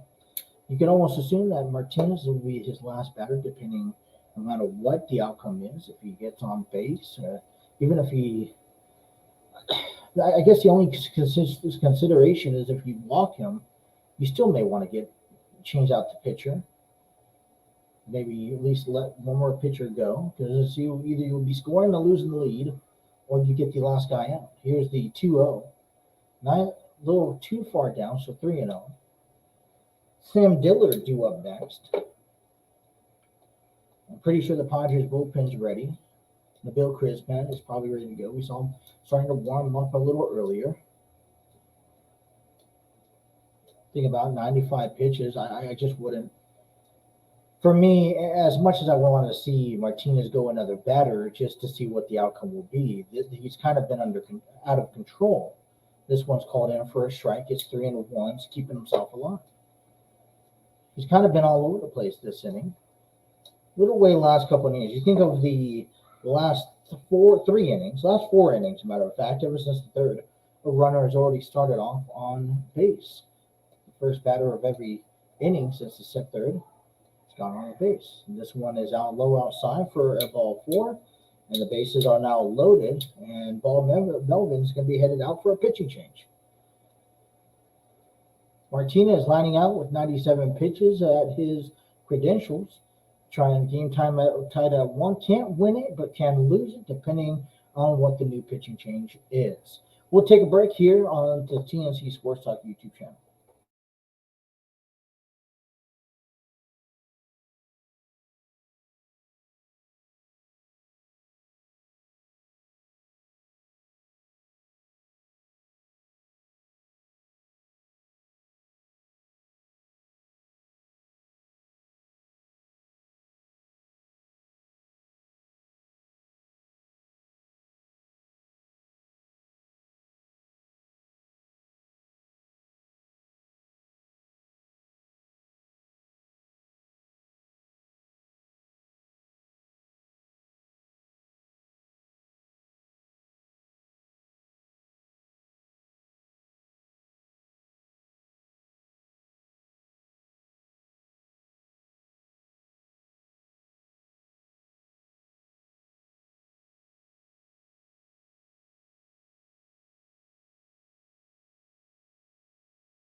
So the Nabil Krisma is trying to get out of a jam that Nick Martinez left out. Martinez pitched 5 2/3 of innings, giving up 5 hits, 3 walks, 9 strikeouts, career high. No hits, no balks, 25 pitches. Now there would be one less earned run because of the swing and a miss, the strikeout single from Blackman back early this inning. First pitch on the way is a ball one. And Nabil Krismat's idea is just to come in here and get one out. He's 3-0 so far in 10 games or 18 games. His ERA is 1.67. It takes outside again. Bases loaded here. So here's the situation. It's a 1-1 count, 2 away here. It's a 2-0 count, matter of fact. They checked with the third base umpire. So it's a 2-0 count, 2 outs, bases are loaded. Rogers at third, McMahon at second, Daza at first. Sam Hiller, 0 for 2, strikeout and a flyout in today's game. This one was called in for a strike. 2 balls, 1 strike. Game is tied at 1 thanks to a Rogers 1-out RBI to center field. Scoring in Blackman back in the 6th. And you kind of wonder if the 25 consecutive games, with no off days, is getting to them. Here's Kim over at short, comes to get the grab and make the out. So a nice running play coming off of Ha-Sung Kim will leave the game with the bases loaded, and it's still 1-1 here. And as we get to the bottom of the 6th inning on the TNC Sports Talk YouTube channel.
All right, we start everything back over here as we head into the bottom of the 6th inning. Game is tied 1-1 apiece as we look for an 8-9-1 due up. The Rockies have the advantage right now over the Padres with 5 hits in the ballgame compared to the Padres' 1 hit. The one and only hit was a one and only home run by Trent Grissom back in the 2nd inning. Solo home run out to straightaway right field. Grissom looks at first pitch, taken in for a strike. Here's the 0-1. That's up and high. We'll call for a strike. 0-2. Like I said, the Padres and the Rockies have a scheduled doubleheader set in for today, and not because any rain out the games. This pitch is high fly ball out to right field. Coming in is Connor Joe making the grab for 1 away.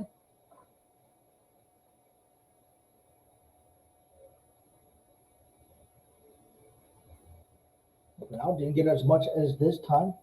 And this, like I said, this game was scheduled into the regular season because of the new CBA lockdown agreements that baseball had a week and a half, 2 week delay starting later in this season, getting a chance to make up a handful of games, hand-selected games, and this is one of them against the Colorado Rockies.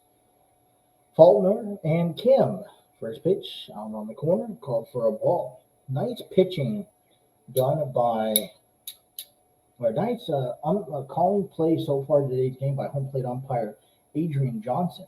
Here's the windup in the pitch from Faulkner. This is popped up foul. 1-1. I know a few games that we've called on this channel back before has been notorious for maybe pitching calls throughout the game. Here's the 1-1, and it's a down the middle, caught looking, 1-2.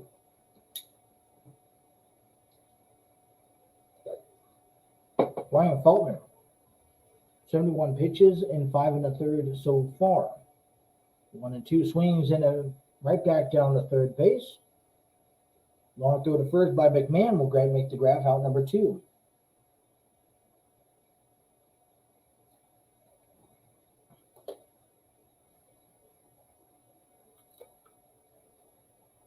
Dean Martinez cannot pick up the victory today in today's game.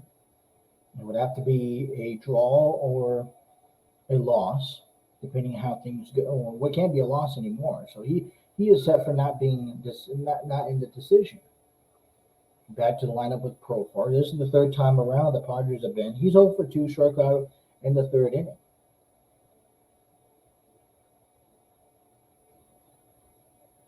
Now pitch outside, way outside. 1-0.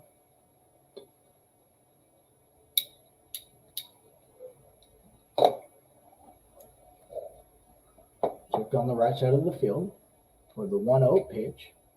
And it's closer back in, but it's still outside for a ball 2. 2-0.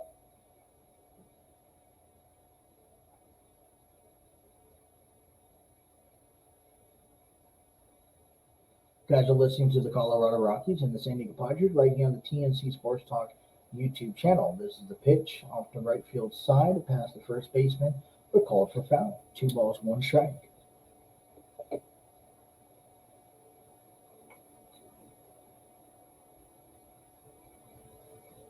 Ryan Faulkner looking pretty solid in today's game, trying to make it past 6 innings, helping the Colorado Rockies head into a doubleheader game later on tonight, 10:10 p.m. Eastern Standard Time.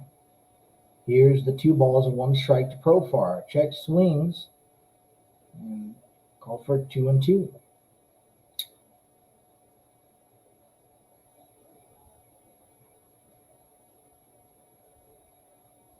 We cut right through it. That's 2-2. Colorado Rockies tied in the top half of the inning, sitting Nick Martinez out of the ballgame. Here's the 2-2 pitch. And gets a piece of it and just fouls back. Replay 2-2.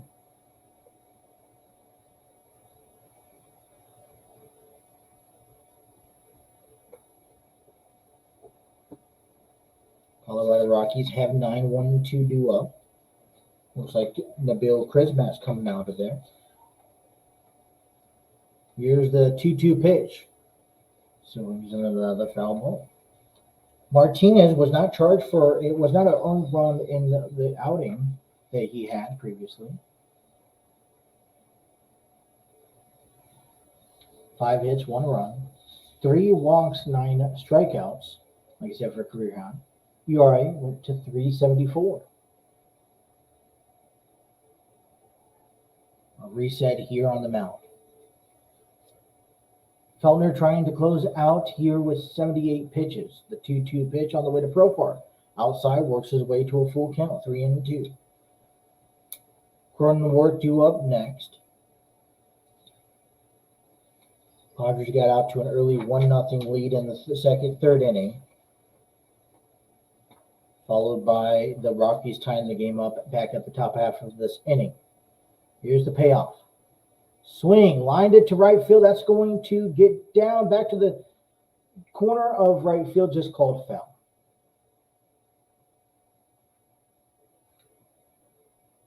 Got a nice, good control, just too much far to the right. And this full count will have to replay.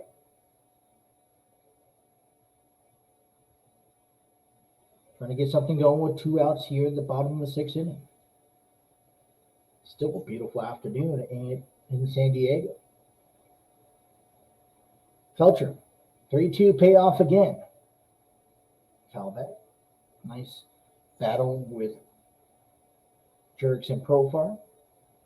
Feltner sitting at 81 pitches. Also, pitch count looks to be rising.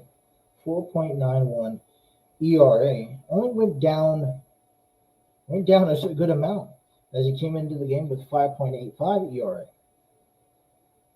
Here's another 3-2 offering to Profar. And it's hit off the left field side, getting past the third baseman. That's going to be down the left field. 2-out base hit from Jerks and Profar. Only the second hit for the San Diego Padres, as the inning will stay alive with Jake Cronenworth due up.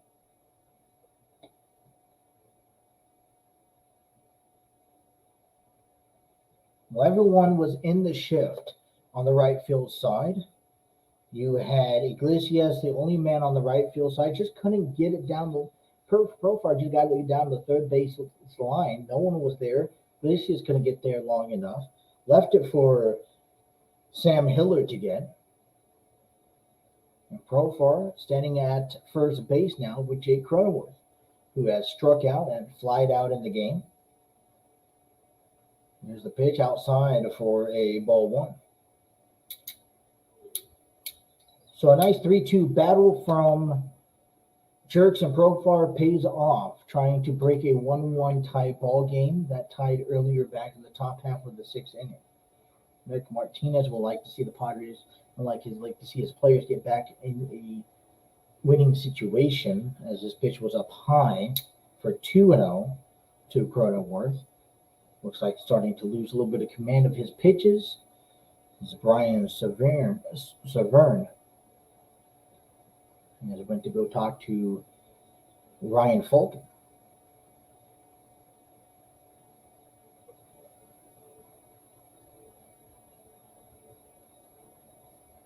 So a pep talk here from Brian Servan and Ryan Fulton.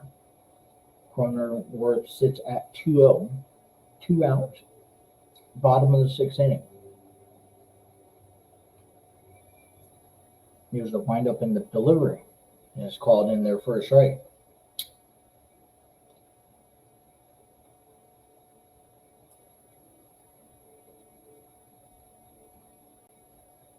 Colorado is getting pitchers warmed up in their bullpen as well. The set for Fulton, and here's the pitch outside for ball 3. Come on, 2-out rallies here for the Padres.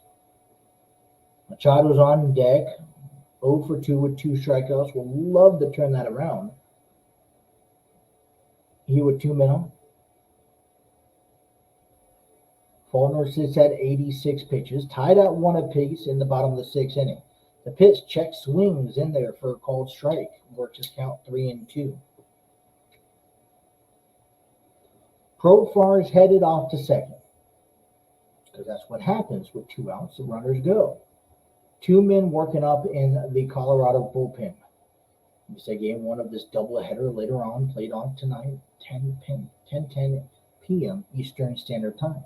Here's the payoff pitch, popped up foul back, and we'll replay. At this rate, possibly last as bad for Ryan Feltner. And even if it was 5 2/3, still solid inning. Only giving up 2 hits.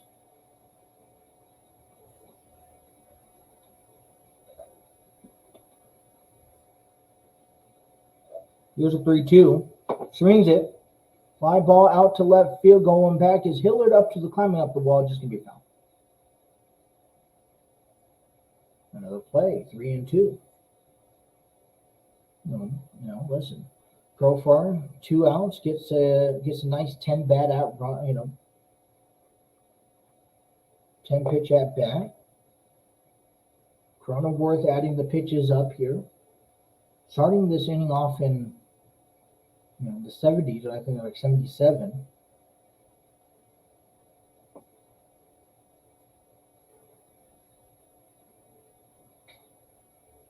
Here's a 3-2 again, stepped out away.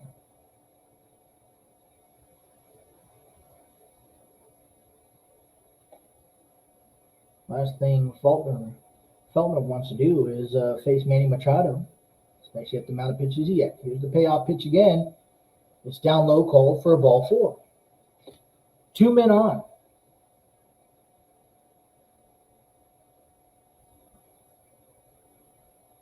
Looks like runners on first and second. See what Buddy Black does, and it looks like he will be going for a pitching change himself.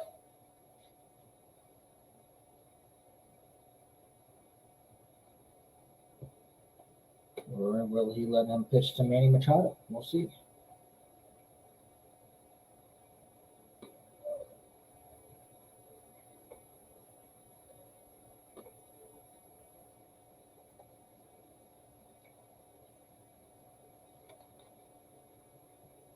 Pitching coach is up meeting with Brian Fulton and Brian Servin.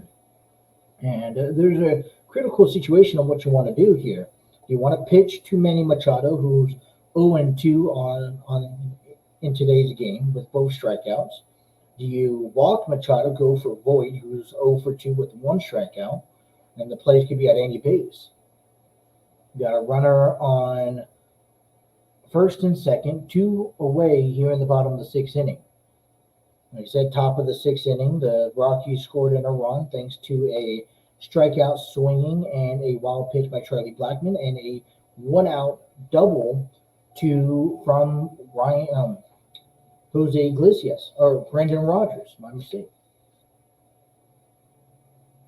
So it looks like, according to what I'm seeing here, Brian Feltner, sitting at 90 pitches, will be getting the chance to face Manny Machado, who's 0-2 this season with 2 outs. First pitch on the corner is in there, called for a strike. That was right on the edge of the corner here. We sit 1-1 tie ball game, bottom of the 6th inning. You guys are listening to game 1 of a doubleheader today, as the next pitch is fouled away by Machado. 0-2.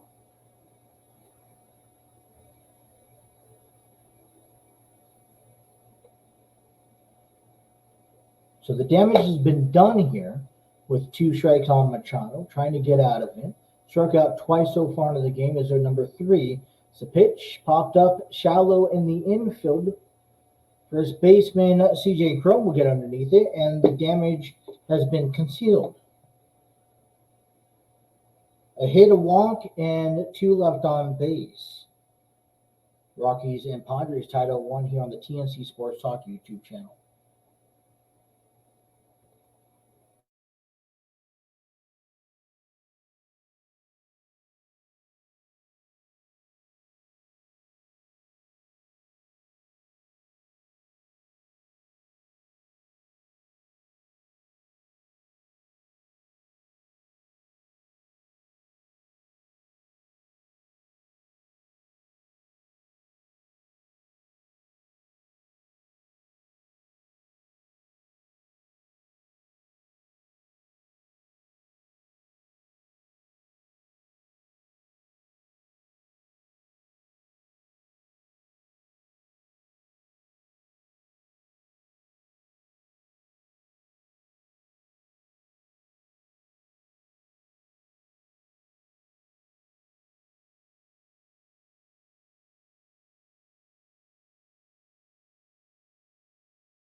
All right, we are back at the top of the seventh inning as the first pitch is a curveball outside, called for a ball, 1-0 to Brian Severn.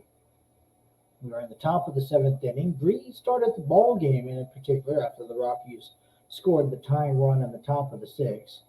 And the pitch is lined to left field. That is going to get down for a base hit and no outs with a runner on.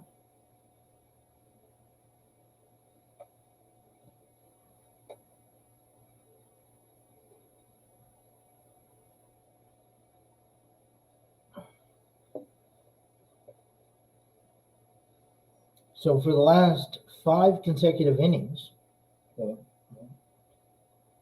the first batter has gotten on base at some point for the Colorado Rockies. We'll see if they can capitalize it this time as Nabil Crismat's back on the mound as the first pitch to Connor Joe is down low for a ball, 1-0. We're on then in the seventh inning. Doubleheader day for the Padres and the Rockies. A shift is on the left field side with Machado, Kim, and Cronenworth. Cronenworth playing on the high side of second base. Here's the 1-0 pitch, another ball down into the dirt, 2-0. Brian Severn, a catcher, no stolen bases on the season. As we're looking at a four-game series, a game where the Padres won 9-0 last night and is playing into first of two today. They'll finish up their series tomorrow afternoon. Here's the 2-0 popped up, foul 2-1. Taking a little bit of out-of-town scoreboard here. We're looking at the Arizona Diamondbacks and the Philadelphia Phillies in the top of the seventh inning. The Phillies are shutting out the Diamondbacks 3-0. You have the Dodgers and the Giants playing later on tonight, 7, 10, 15 Eastern time. This is popped up in shallow right field for Nomar Mazara for the out number one.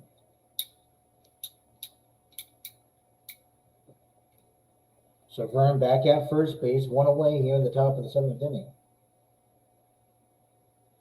For Charlie Blackmon, who has lined out, struck out twice with a wild pitch who scored him in last inning. The only Rocky run so far in today's game.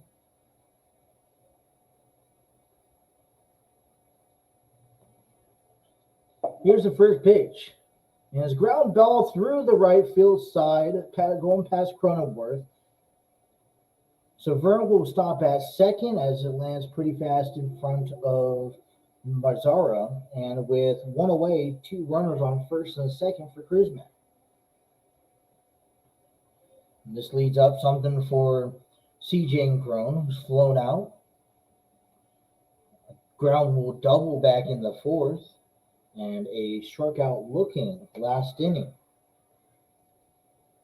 Rockies getting something going in this late inning.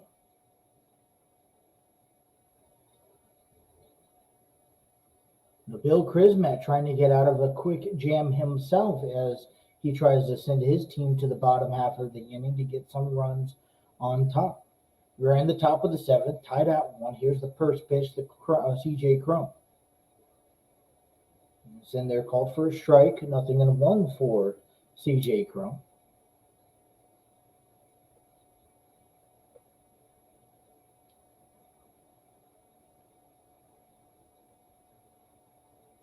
Bill sets, pitch, down to the dirt, ball 1-1.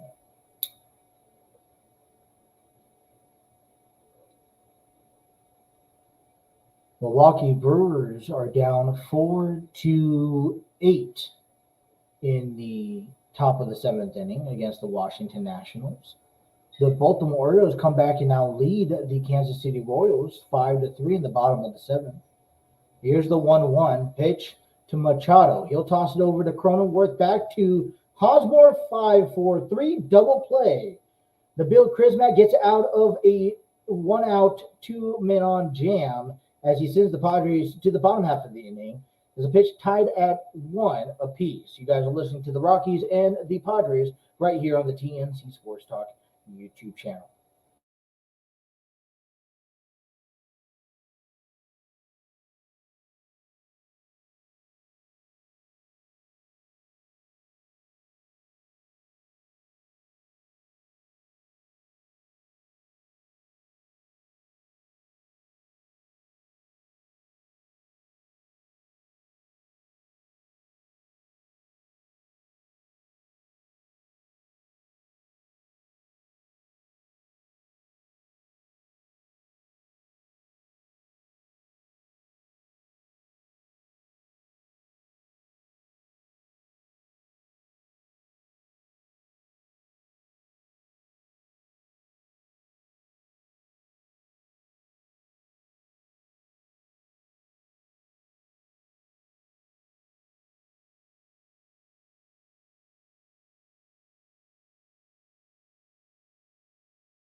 All right, seventh inning stretch here as we head to the bottom of the seventh inning.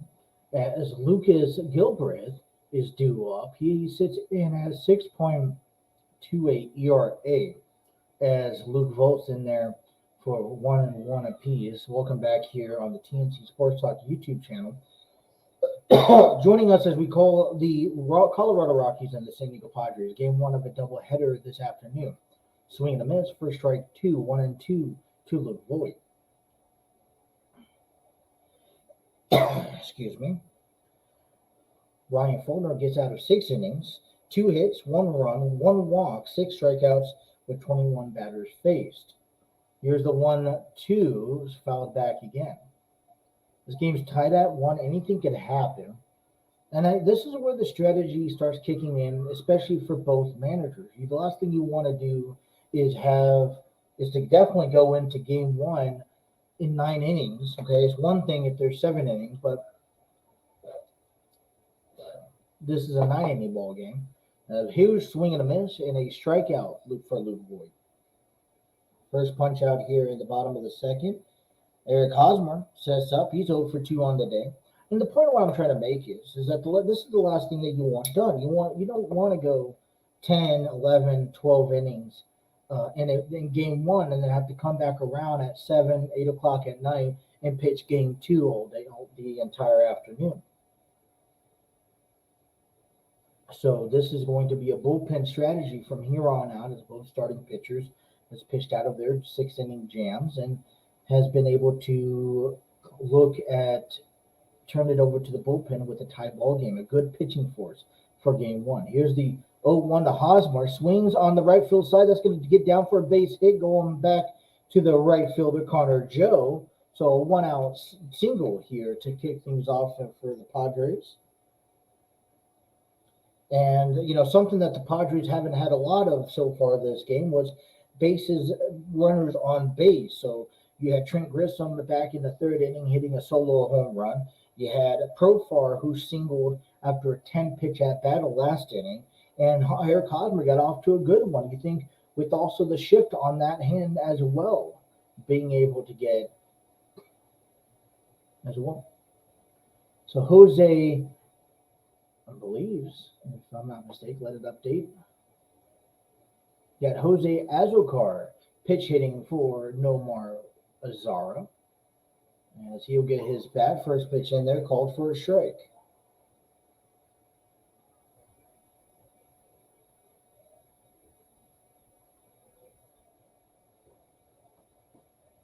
Azocar, 271, 5 RBIs. Here with Hosmer on first, tie ball game, bottom of the 7th inning. The 0-1 pitch up, foul, right field side, getting down. No one's looking to get it.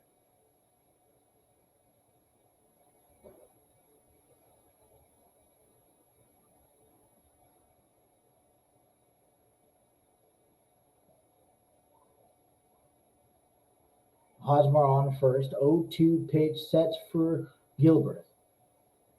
Here's the throw back over to Hosmer, checking on him.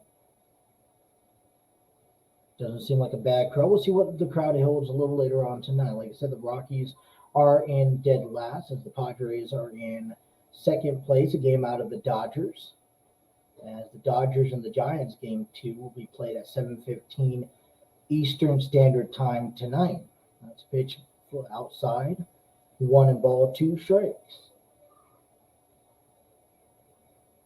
The Cleveland Indians on top of the Oakland Athletics, or down on the Oakland Athletics, my mistake, 7-5 in the 7th inning.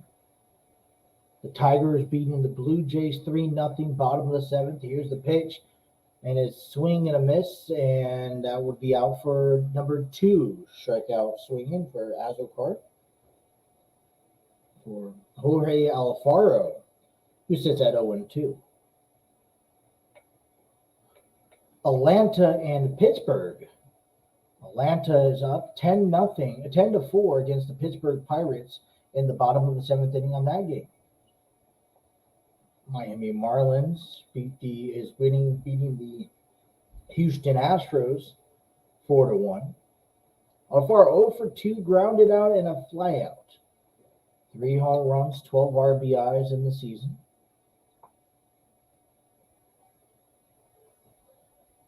You also have Alcantara, pitch running for Hosmer at first base. Something I missed earlier when they had Azokar playing, swinging. First pitch fouled for Farah, 0 for 1.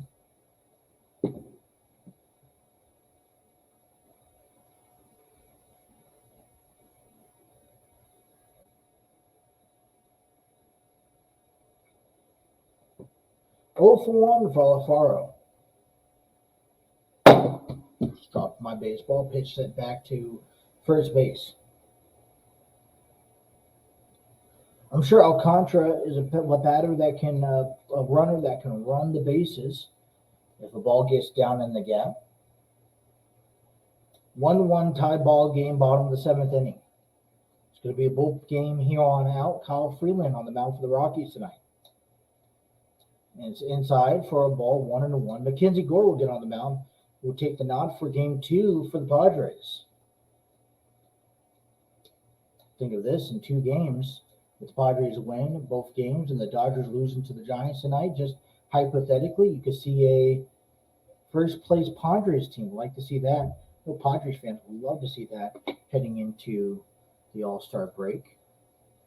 Cincinnati loses 5-4 against the Cardinals. Here goes Alcantara to second, swing and a miss, and a throw over to second and tag, and that will be an out. So Alcantara trying to steal second base will end in an out and end in the inning change here as we play through 7 up, 7 down, 7 innings complete here over in Petco Park. Game tied at 1 on the TNC Sports Hockey YouTube channel.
Luis Garcia set up here for the Padres, coming in out of the bullpen. 22 games being played in as for Brandon Rogers. Line right back to Manny Machado. Throw it over to Hosmer and throw it over the Cronenworth as a first quick out.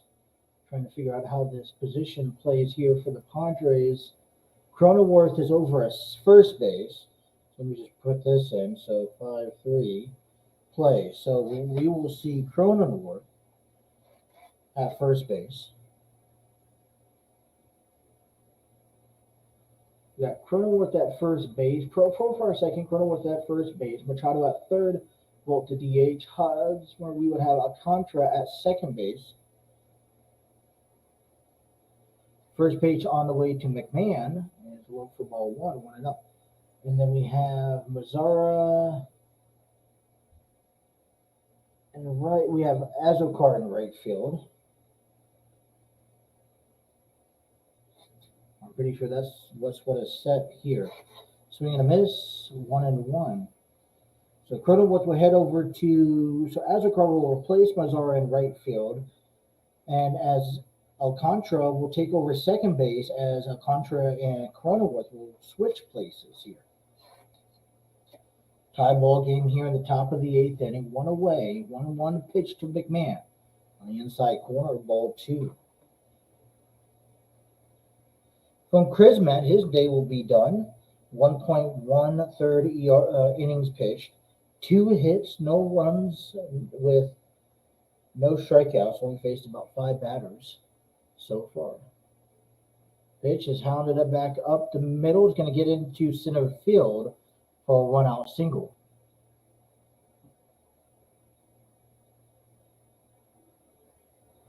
A bouncing ball over the head of Garcia, getting in his way of splitting second and short.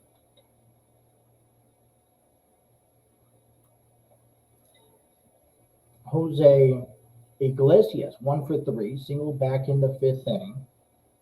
He's also struck out and grounded out back to the pitcher.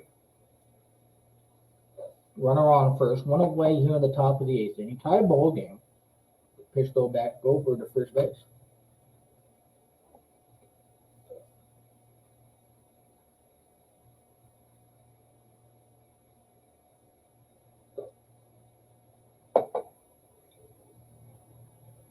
Here's the set for Garcia. It's inside, ball one. He said the next game here is at 10:10 p.m. Eastern Standard Time. That will be 7:10. Mackenzie Gore's on the mound for the Padres, taking on Kyle Freeland for the Rockies.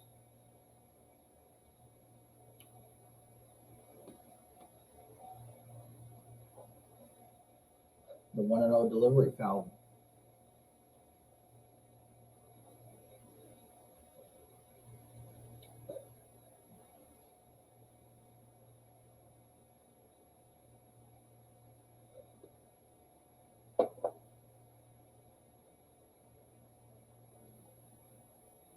One count to Iglesias. Runner on first, top of the 8th inning, tie ball game.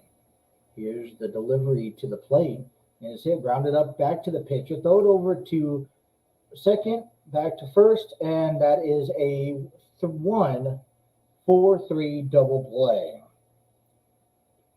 1-4-3 inning double play here, tied at 1 as we head to the bottom of the 8th inning here on the TMC Sports Talk YouTube channel.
Bottom of the eighth inning, tied at 1, Rockies Padres, as a pitching change here for the Colorado Rockies.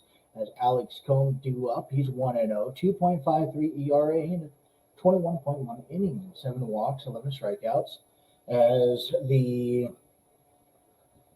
8th, 9th, and 1 due up. And if you guys are looking for your favorite team or favorite players you guys want to see in this year's All-Star, whether it's from all 32 teams around the league, be sure to check out MLB.com. Up until June 30th, you guys could vote 5 times a day.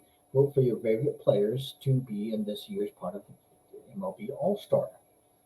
Game 1 of a 2-game series, as Jorge Alfaro is due up, 7-8-9. He's 0 for 2. First pitch down in the dirt for a ball 1.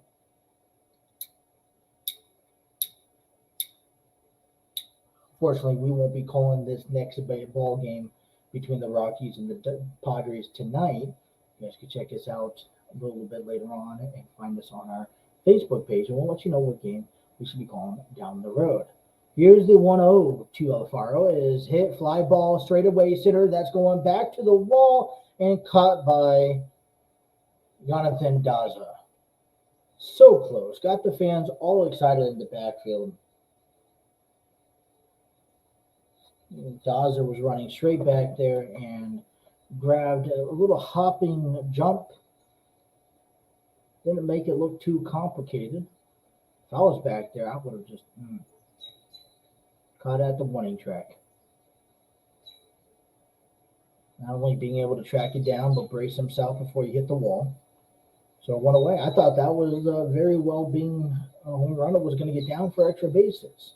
Trent Grissom, the only Padres run scored in back in the 3rd inning, a solo home run to right field. Looks at first pitch for a run. He's flied out to right field as well.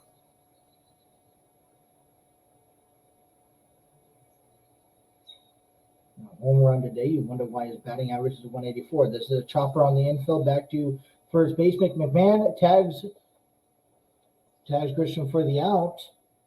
3 unassisted. And Grisham tried to stretch that one out, but good play by C.J. Grum.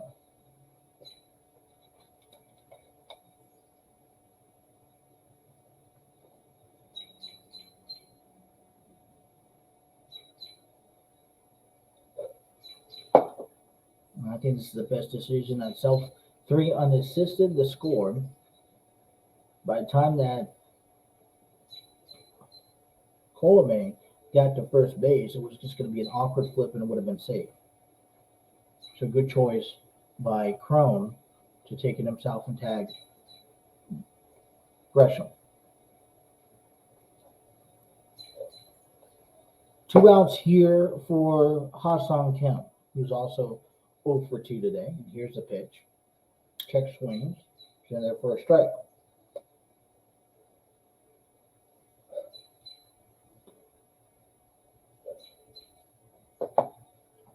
For 2, strikeout and a ground out.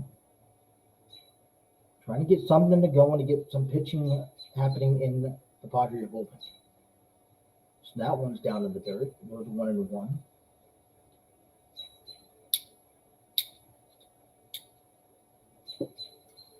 And you start worrying if you're looking at the Padres bullpen already. You got 2 pitchers used. Someone is warming up in the Padres bullpen as we speak. And right now, the Rockies and the Padres are battling it squared away. You just don't want to get too deep into this bullpen, knowing you have an extra game tonight and you have a game at 1:00 tomorrow, and a heavy swing and a miss for Kim. That's 1-2.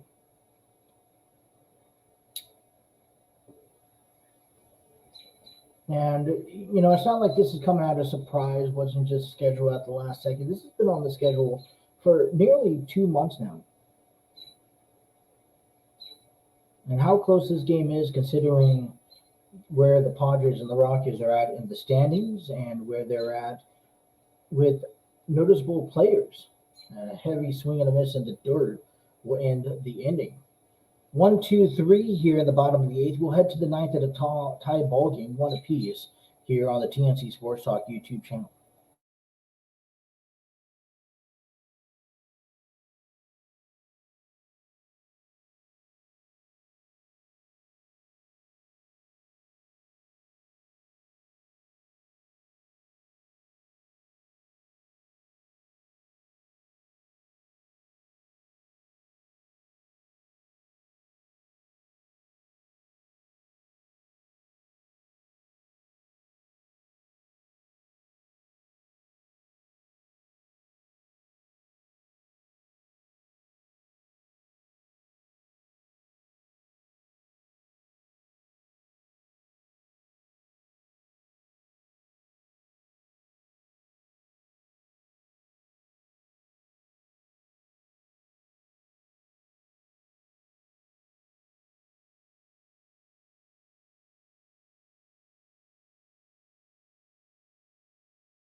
Top of the ninth inning here, Padres and Rockies tied at one apiece. Earlier on, back in the third inning, with Trent Grissom hit a solo home run out to right field. Then the Rockies decided to answer that back after a RBI double from Ryan McMahon from actually Brendan Rodgers back in the sixth inning, scoring in Charlie Blackmon, and that's where we're at in the top of the ninth inning as the first pitch in for Daza is in their first strike, 0-1. Tyler Rogers on the mound. He has a 3 ERA record. Tyler Rogers hasn't been in for 6 days, from my understanding. He's 0 for 2. Trying to give him a little bit of break. He's been up and down as of late. So the Padres will be at bat at the bottom of the ninth inning. If they get a 1-2-3 shutout, they can come to the bottom of the ninth inning having the advantage of just one run needing the score. If not, we'll go into extra bases. This is a chop down to Manny Machado, throw it over to Hosmer on a backhand grab for Cronenworth, and that will be for a great stretch from Cronenworth. We'll get to out number 1. Still thinking Hosmer's out there. This ball is getting hit down the line of third base, picked it up, was able to get on the right side of it, and then be able to make the grab. And with Cronenworth stretching, not an everyday first baseman, man, I tell you, he could play just as good as a regular day first baseman.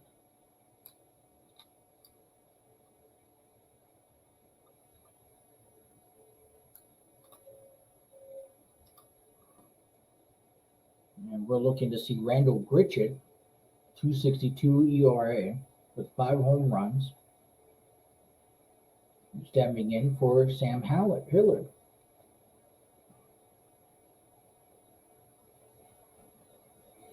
He started last night in right field. Sam Hillard will lead the game with 3 at-bats, 0 for 3.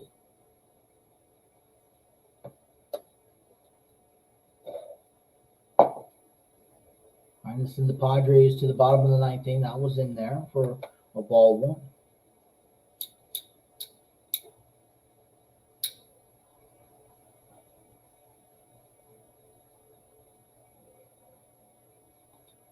The Padres are going to have the 1-2-3 due up in the bottom of the inning.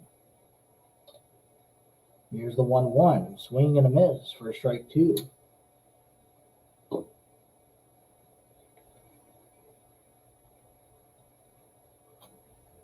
Padres Rockies get to do this all over again in just a few hours.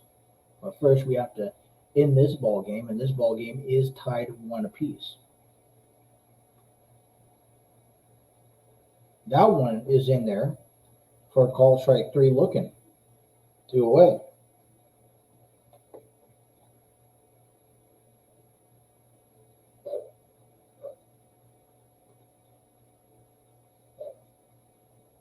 And I know we still have a whole nother half of inning to play, but I don't think that the managers would want both organizations to go any deeper than maybe no more than 10, possibly 11 innings at most. You just don't want to be able to go that deep into a game knowing that you have to play another game later on tonight and then you have to play tomorrow and then so forth. Here's Brian Servin.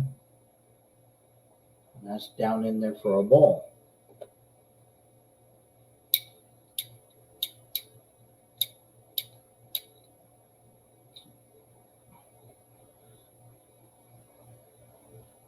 Rockies today coming into the game with 8 hits compared to the Padres' 3 hits. Just haven't been able to keep them coming around to score. Only 1 run in. This is another ground to Manny Machado, more towards the first base side. He'll grab it, throw it over to Cronenworth, and that will be a 1-2-3 inning. The Padres try to close things out here, heading to the bottom of the ninth inning. If the Padres could score, they would win. The next runner scores here should be able to pick up the victory on the TNC Sports Talk YouTube channel.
Alex Colome is getting a crack at the next half of the inning, and we are at the bottom of the ninth inning. Both the Rockies and the Padres tied at run. 1, 2, 3 due up.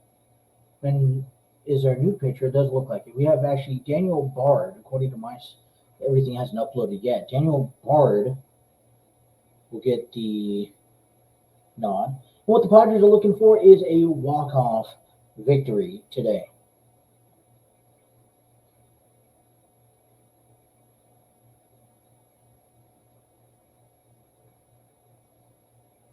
So the Profar, Cronenworth, and Machado duo tie game.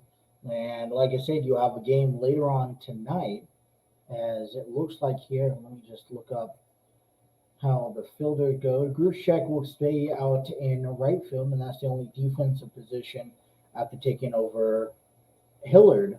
And actually, Connor Joe will go to left field and replacing Hillard in left, as Grushek will stay in the game playing right field.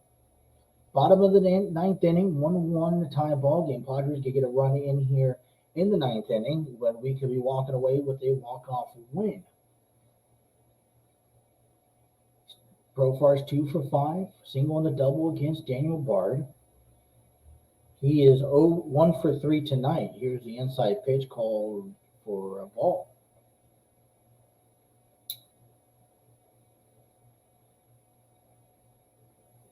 Now, I don't want to toot my horn or jinx anything, but I know the games, you just look for one game at a time, as the 1-0 pitch is in there for a strike, 1-1.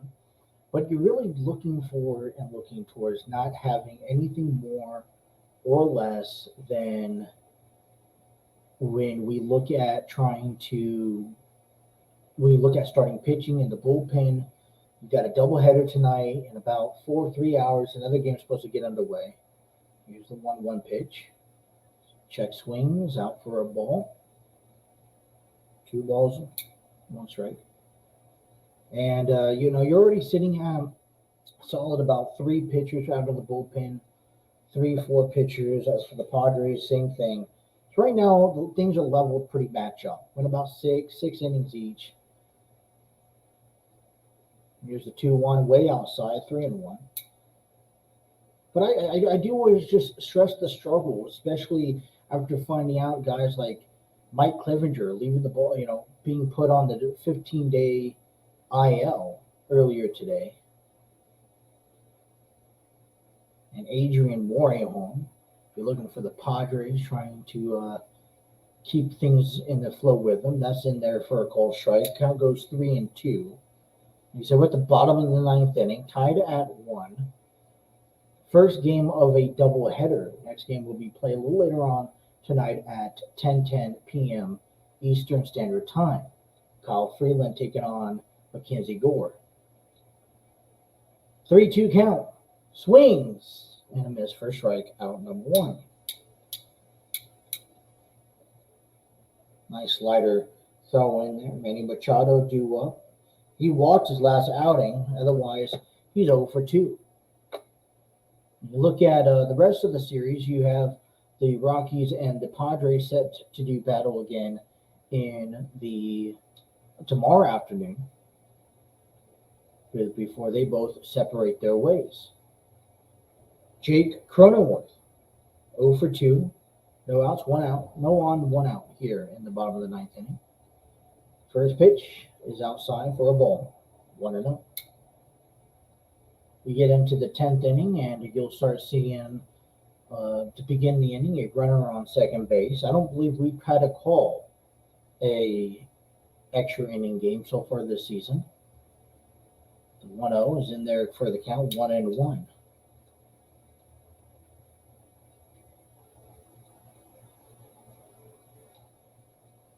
Like I said, last season, game would have been done. We would have been in extra innings now, as they would have only played 7 regulation innings. The 1-1 pitch swings right to second base. A pickup from Rogers headed over to first to Crone, 2 away.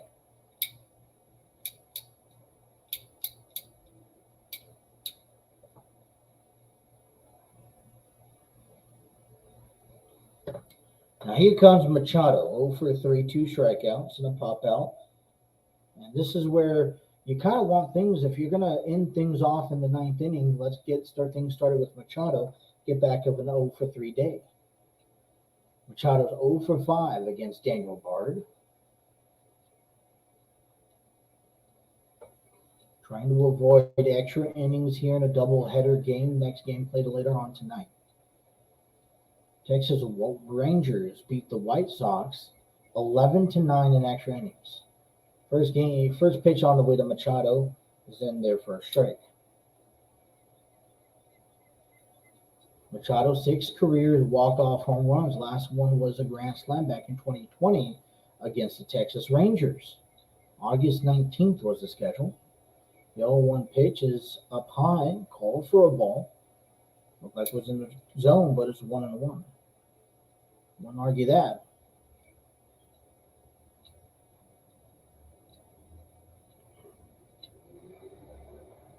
The 1-1 pitch to Manny Machado. Check swings, peeled for a strike, and it's 1-2. First base umpire Alex McKay was the one to appeal that check swing.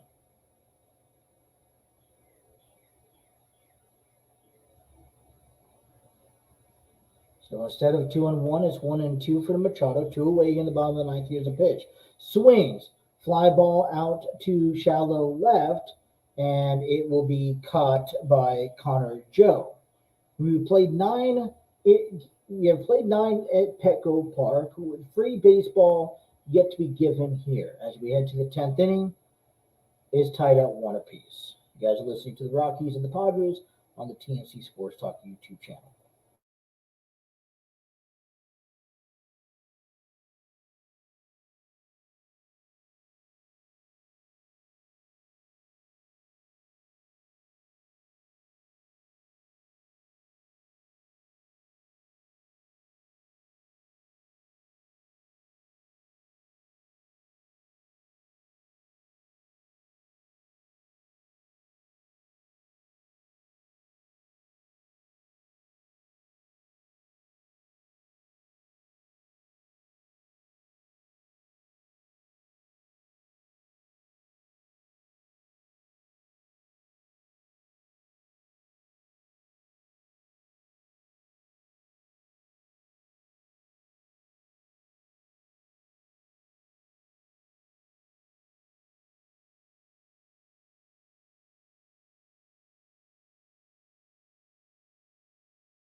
Extra innings baseball here on the TNC Sports Talk YouTube channel as the Padres and the Rockies are tied 1 apiece.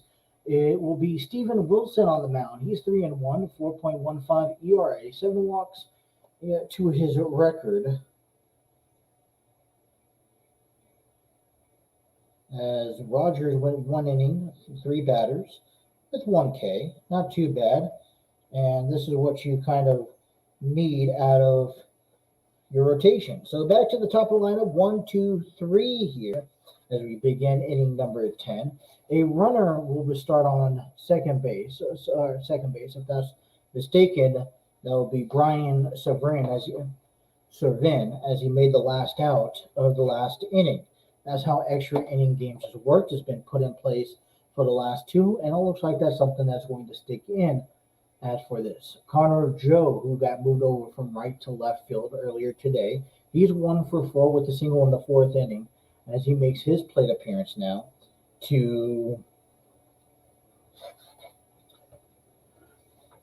set things up.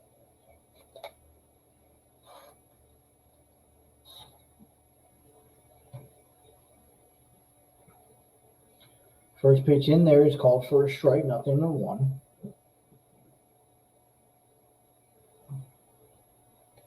I'm wondering who. I want to say Servin that is at second base. He is the catcher. He made the last out, so he will get that. Steven Wilson checks the runner at second base as he goes back. And this kind of helps pick up the extra innings go by faster. Padres lead MLB with extra innings this season at 10 as the pitch in called for a strike. And I wouldn't complain about an extra innings game. I do enjoy a good extra innings, but my concern is there's a double header today. And the deeper you get into your bullpen, the more difficult it's going to be heading into later on tonight, as they're set to schedule to play in about 3 hours from now. Now that time may change depending on what time this game gets done. Here's the 0-2 pitch, swing and a miss for out number 1. I guess the goal is for the Padres is to get up and get down as soon as possible.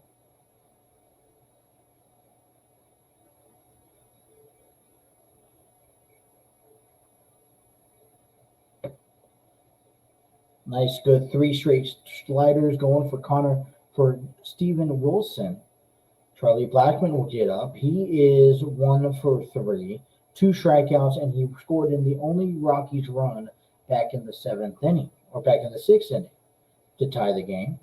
Think if Alfaro would want that wild pitch back, or at least to be able to get that out, as the first pitch swings, fly ball, or actually steps inside for Alcantara for out number 2, while Sylvain runs up to third with now 2 away. The shift on, he played right in the shift, but he advanced the runners. So with 2 outs in the top of the 10th inning, you got C.J. Cron, who is 1 for 4, ground rule double back in the 8th inning, a runner on third base trying to score him in and get the lead in today's ballgame.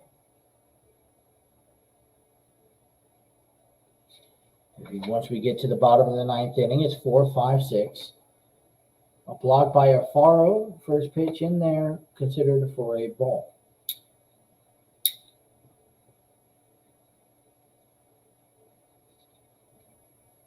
Oh, you actually have Hampton, who's pitch running for Servin.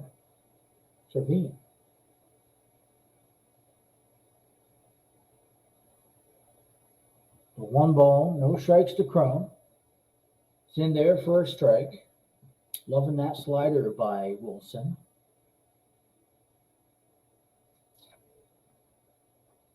Padres 6-3 at extra inning ball games here. It will be Volt, Alcantara, and Azokar due up in the bottom half of the 10th inning. No ball, 1 ball, 1 strike. He has 2 up on. 2 balls, 1 strike.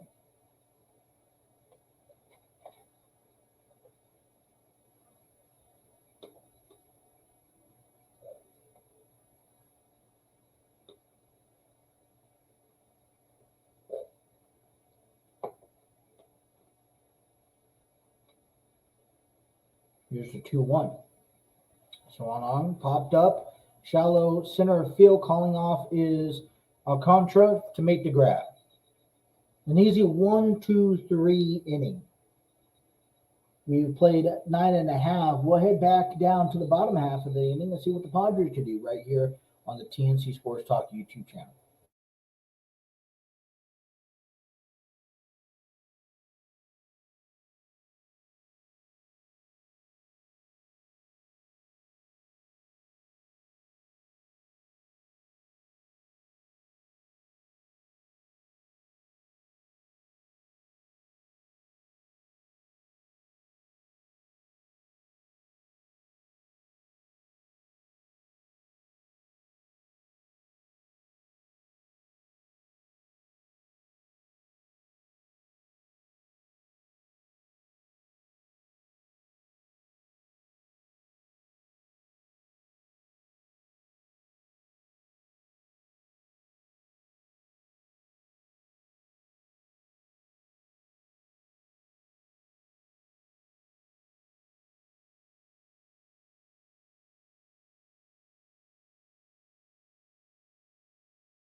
Bottom of the 10th inning here, Padres Rockies tied at 1, game 1 of a doubleheader. Carlos Estevez is due up. He's 1 for 3, 22 games, 5.5 ERA with 18 innings pitched, 7 walks, 14 strikeouts, allowing 4 home runs.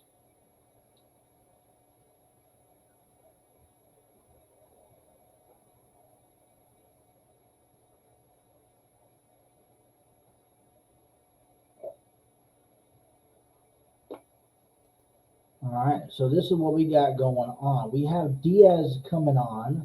We just see he's replacing Joe to catch as the leadoff guy. So Deadwood Diaz is coming on here to catch.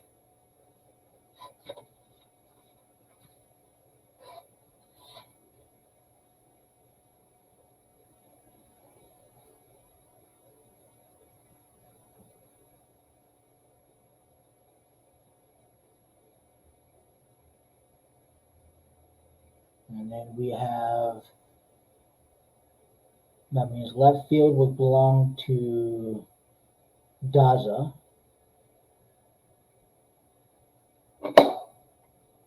And the center field will be Hampson. So Hampson will take over as center field. Now the first pitch to Luke Voigt. These guys are foul 1-1.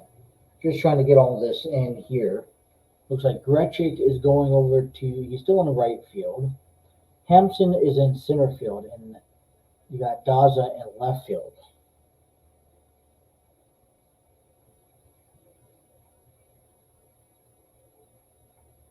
This one goes to 1-1 now.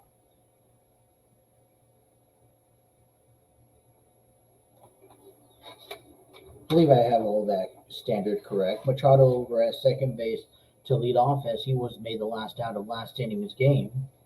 The 1-1 pitch to Voigt. And the right field side hit just goes foul. It goes 0-1-2.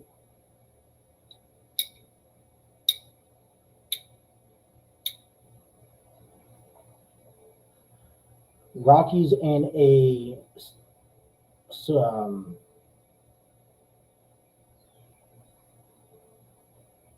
has a shift on. The 1-2 swings another foul back. Rockies in the shift, kind of everyone scooting over to the left field side of the field. The Padres are 6-3 under Bob Melvin this season. 10 extra inning games. Bob Melvin has numerous of success in extra inning showdown. A win, one this bottom half of the inning wins the ball game. Pitch outside, count goes 3-2 or 2-2. So Machado on second. I believe, if I'm not mistaken, this is the second extra inning game tonight. Swings and a miss by Voigt for out number 1.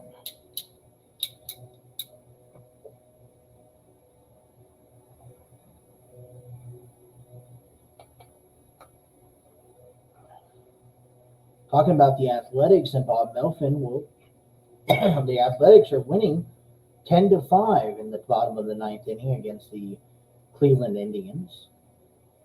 Baltimore Orioles up 6-4 against the Kansas City Royals. Miami's up 5-1 against Houston. The Dodgers and Giants and the Cubs and Rockies are set to do battle here in a little bit. First pitch swinging, fly ball out to left center field, cutting it off will be Hampson in center field, and that'll be out number 2. First pitch swinging by Alcantara.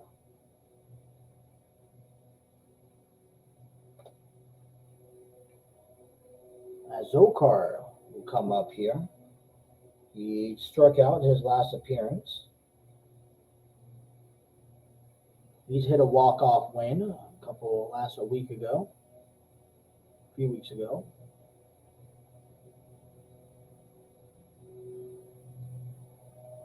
The Rockies and Padres game 2 set for 10-10.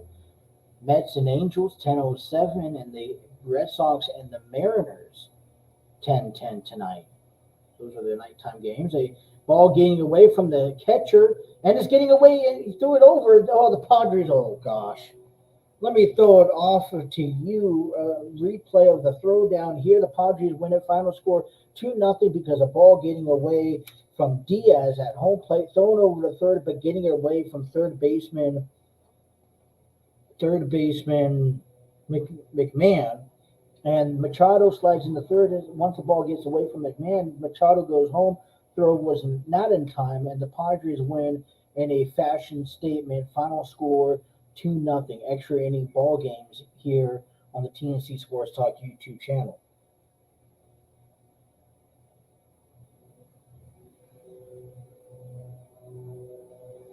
Machado on 2 outs, taking a risk, stealing second on a wild pitch allowed from Diaz. Diaz, not an easy throw over to third base, gets away from McMahon. Machado sees it, throws it home, and Iglesias just couldn't come up and get it in time.